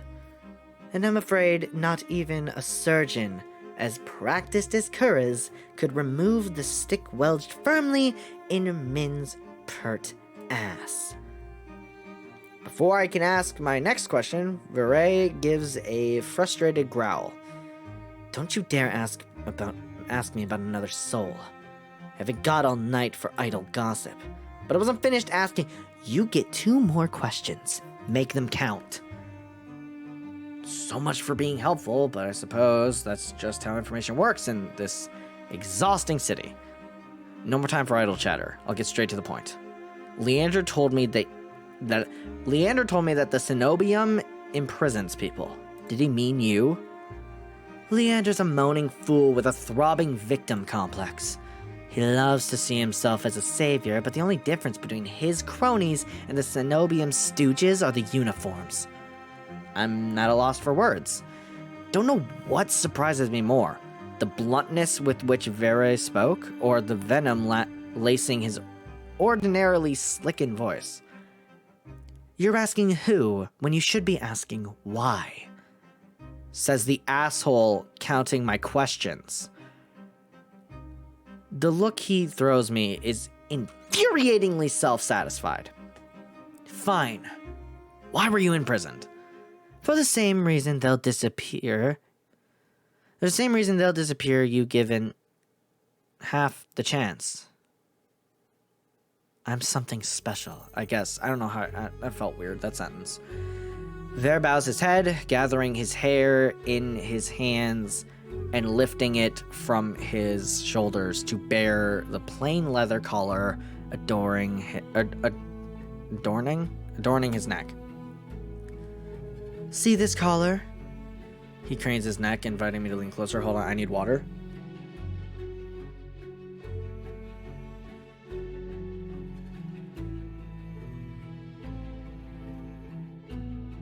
Okay, we're good. I choked a little bit, but we're fine. He cranes his neck, inviting me to lean closer. Looks unremarkable, doesn't it? I had assumed that Vere's collar was a personal touch. On a closer glance, the thick, supple leather is molded to fit his neck snugly, but the large silver buckle seems easy enough to pry open. I reach forward to touch the buckle, but Vere's hand lashes out. Long, slender fingers wrap around my wrist, exerting just enough pressure to hint at how easily he could snap my bones. Don't you know better than to touch without asking? He tuts like a scolding teacher, but an impish smile raises his lips. Ooh, fucking, I'm playing along, I'm sorry.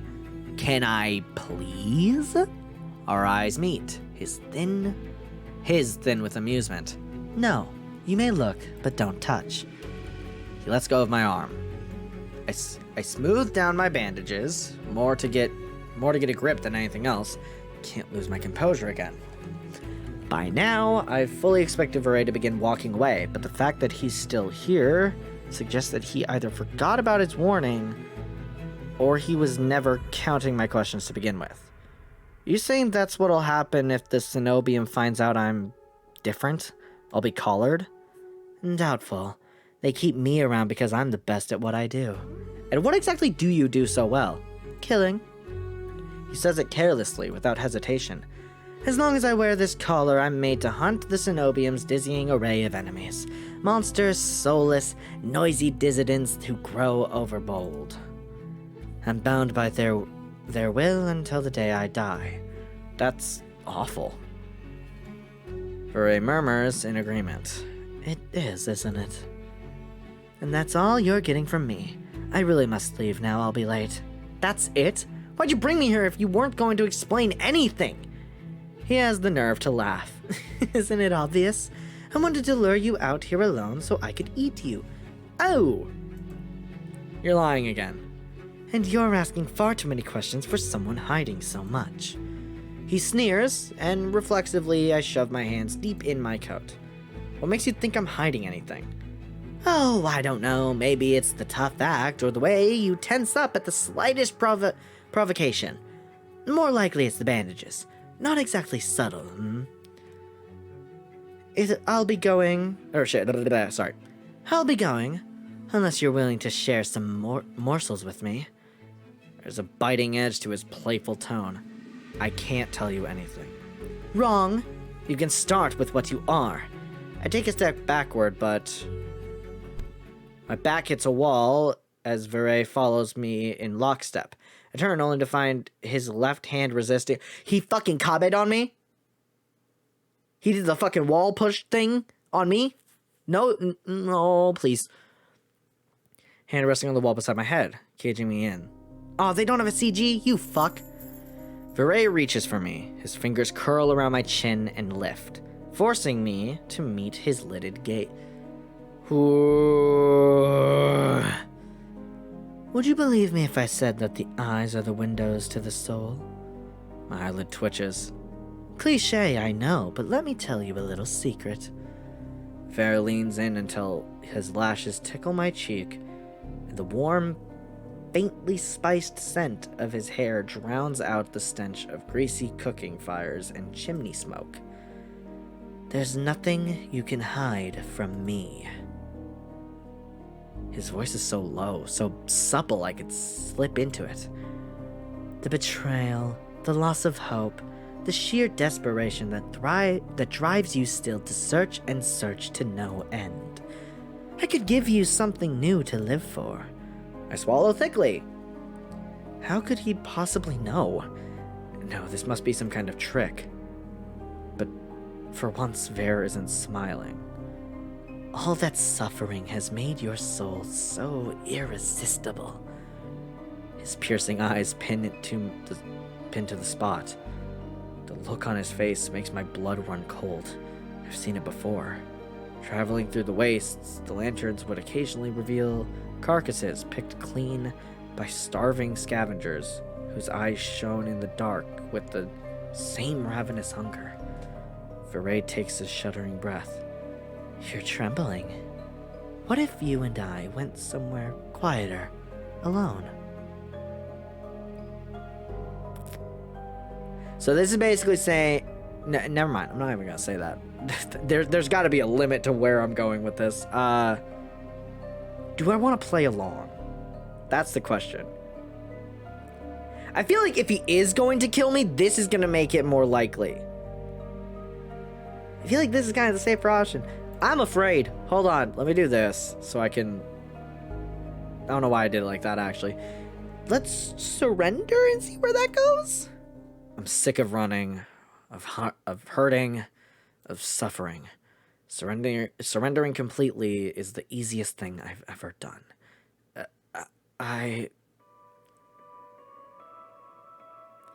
Before I can finish, Viray hushes me. A gloved thumb runs across my lips, bringing the taste of leather when it dips into my mouth. He bends closer and closer. No, wait, this is going in one of two directions, and I only like one of them. Through the gauzy veil of his hair, I feel shadows spread in whirls of smoke, eddies of darkness peeling off the walls and blooming to blot out the moon. Don't put the heartbeat. Sensation flees with the light, leaving me numb to everything except the sudden pressure of a hand tightening around my throat. Oh, a little too hard there, buddy. Something snaps, and the bitter tang of copper floods my mouth. Viray's lips crush mine as he swallows the reedy thread of my final breath. This time, death comes swiftly and permanently. Damn! That was not the correct option. Let's resist. Part of me wants nothing more than to let him take me, to surrender completely to him. See, when you phrase it like that, it sounds way more sexual. This is not that case. It would be so easy, but I'm not about to give up now. You're late. The ludist. Viray blinks. His voice comes out soft and breathy. Shame. He eases back, and for what feels like the first time since he cornered me, I breathe, but my relief is short-lived. Nimble fingers trail down my jaw before closing around my throat. The touch is feather light and teasing, but my pulse still leaps. One last thing, Finn. Spoken so softly that the pounding of my heart nearly drowns out his words. Call me dog again, and I'll break you. Understood. Did I call you a dog? Did I do that? I don't think I did that, but, okay. Break in what way? His lips curve, but there's no humor in his voice. Yeah, yes, yeah. Good. As soon as Vera releases me, I sink against the alley wall to catch my breath. He looks down on me, his expression distinctly smug. Let's get one thing straight. I ate a monster 3 times your size for breakfast. 2, actually. The first tasted dreadful, like a fisherman's old ashtray, but that's beside the point. You and I may be alike, but don't ever forget what I am or what I do best. He flashes me a dazzling smile. Probably, what's his name? Leander. Finn! Anyone see Finn? Yeah, I knew it. Leander's voice echoes from the direction of the wick. I whip around. I nearly call back before remembering Veray's apparent distaste for Leander. I glance back at Veray, but he's gone, right? Only he's gone, vanished into the dark. I'm left in the deserted alley, trembling with a delirious mixture of exhaustion and excitement. Fucking me too, bro. Fuck! I let out a long, shaky exhale that condenses in the freezing air. Only once my racing heartbeat slows do I make my way back towards the wick, guided by a distant sound of Leander's voice. Choose your fate. What the fuck does that mean? The fuck? What does this mean? I'm afraid. You've afraided me. I've already gone through both. Just save over that. Yes. I'm sure I want to save over that. Fucking, what is choose your... I assume, I don't know what the fuck these like who I go for? I'm gonna click Veray, the chained charlatan. Veray serves as a warning of dangers posed by the cenobium. As cunning as he is curious, Veray finds you fascinating and insists that he can help. But trusting him means entrusting your life to a collared beast with a lethal reputation. Can Veray protect you, or are his honeyed words a trap waiting to snap shut?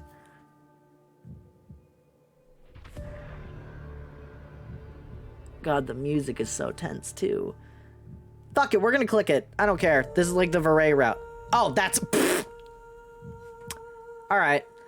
Thank you for playing. For more Touchstarved, visit www.redspring.studio. Follow Red Spring Studio on Twitter and Instagram. Shit, you got a follow from me. Oh, that's the end of it. Okay, cool. All right. Now, as much as I want to do another run right now, it has been 3 hours. 3 hours and 20 minutes of stream.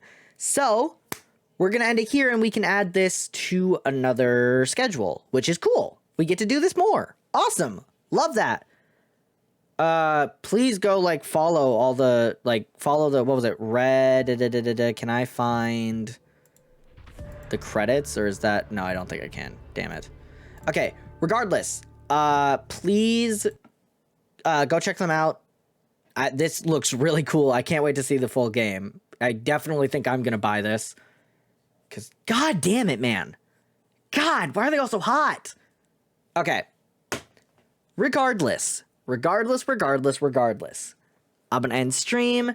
This was super fun. Can't wait to do this next week, because you damn well know this is gonna be part of my regular rotation for a bit. Just for a bit. Not for long, but for a bit. Yeah. Thank you all for coming by. I really appreciate it. I have no stream tomorrow. I am going to be doing fuck and all. So yeah. I'm gonna head out now. Thank you guys for coming by. Not next week. Jeez. Yeah, I'm not streaming for the rest of the week. No. Wednesday, I have Yu-Gi-Oh! I might have friends with me. Might not. Don't know really what the vibe is for that, but we're gonna figure it out. Regardless, I'm gonna go. Goodbye, everyone.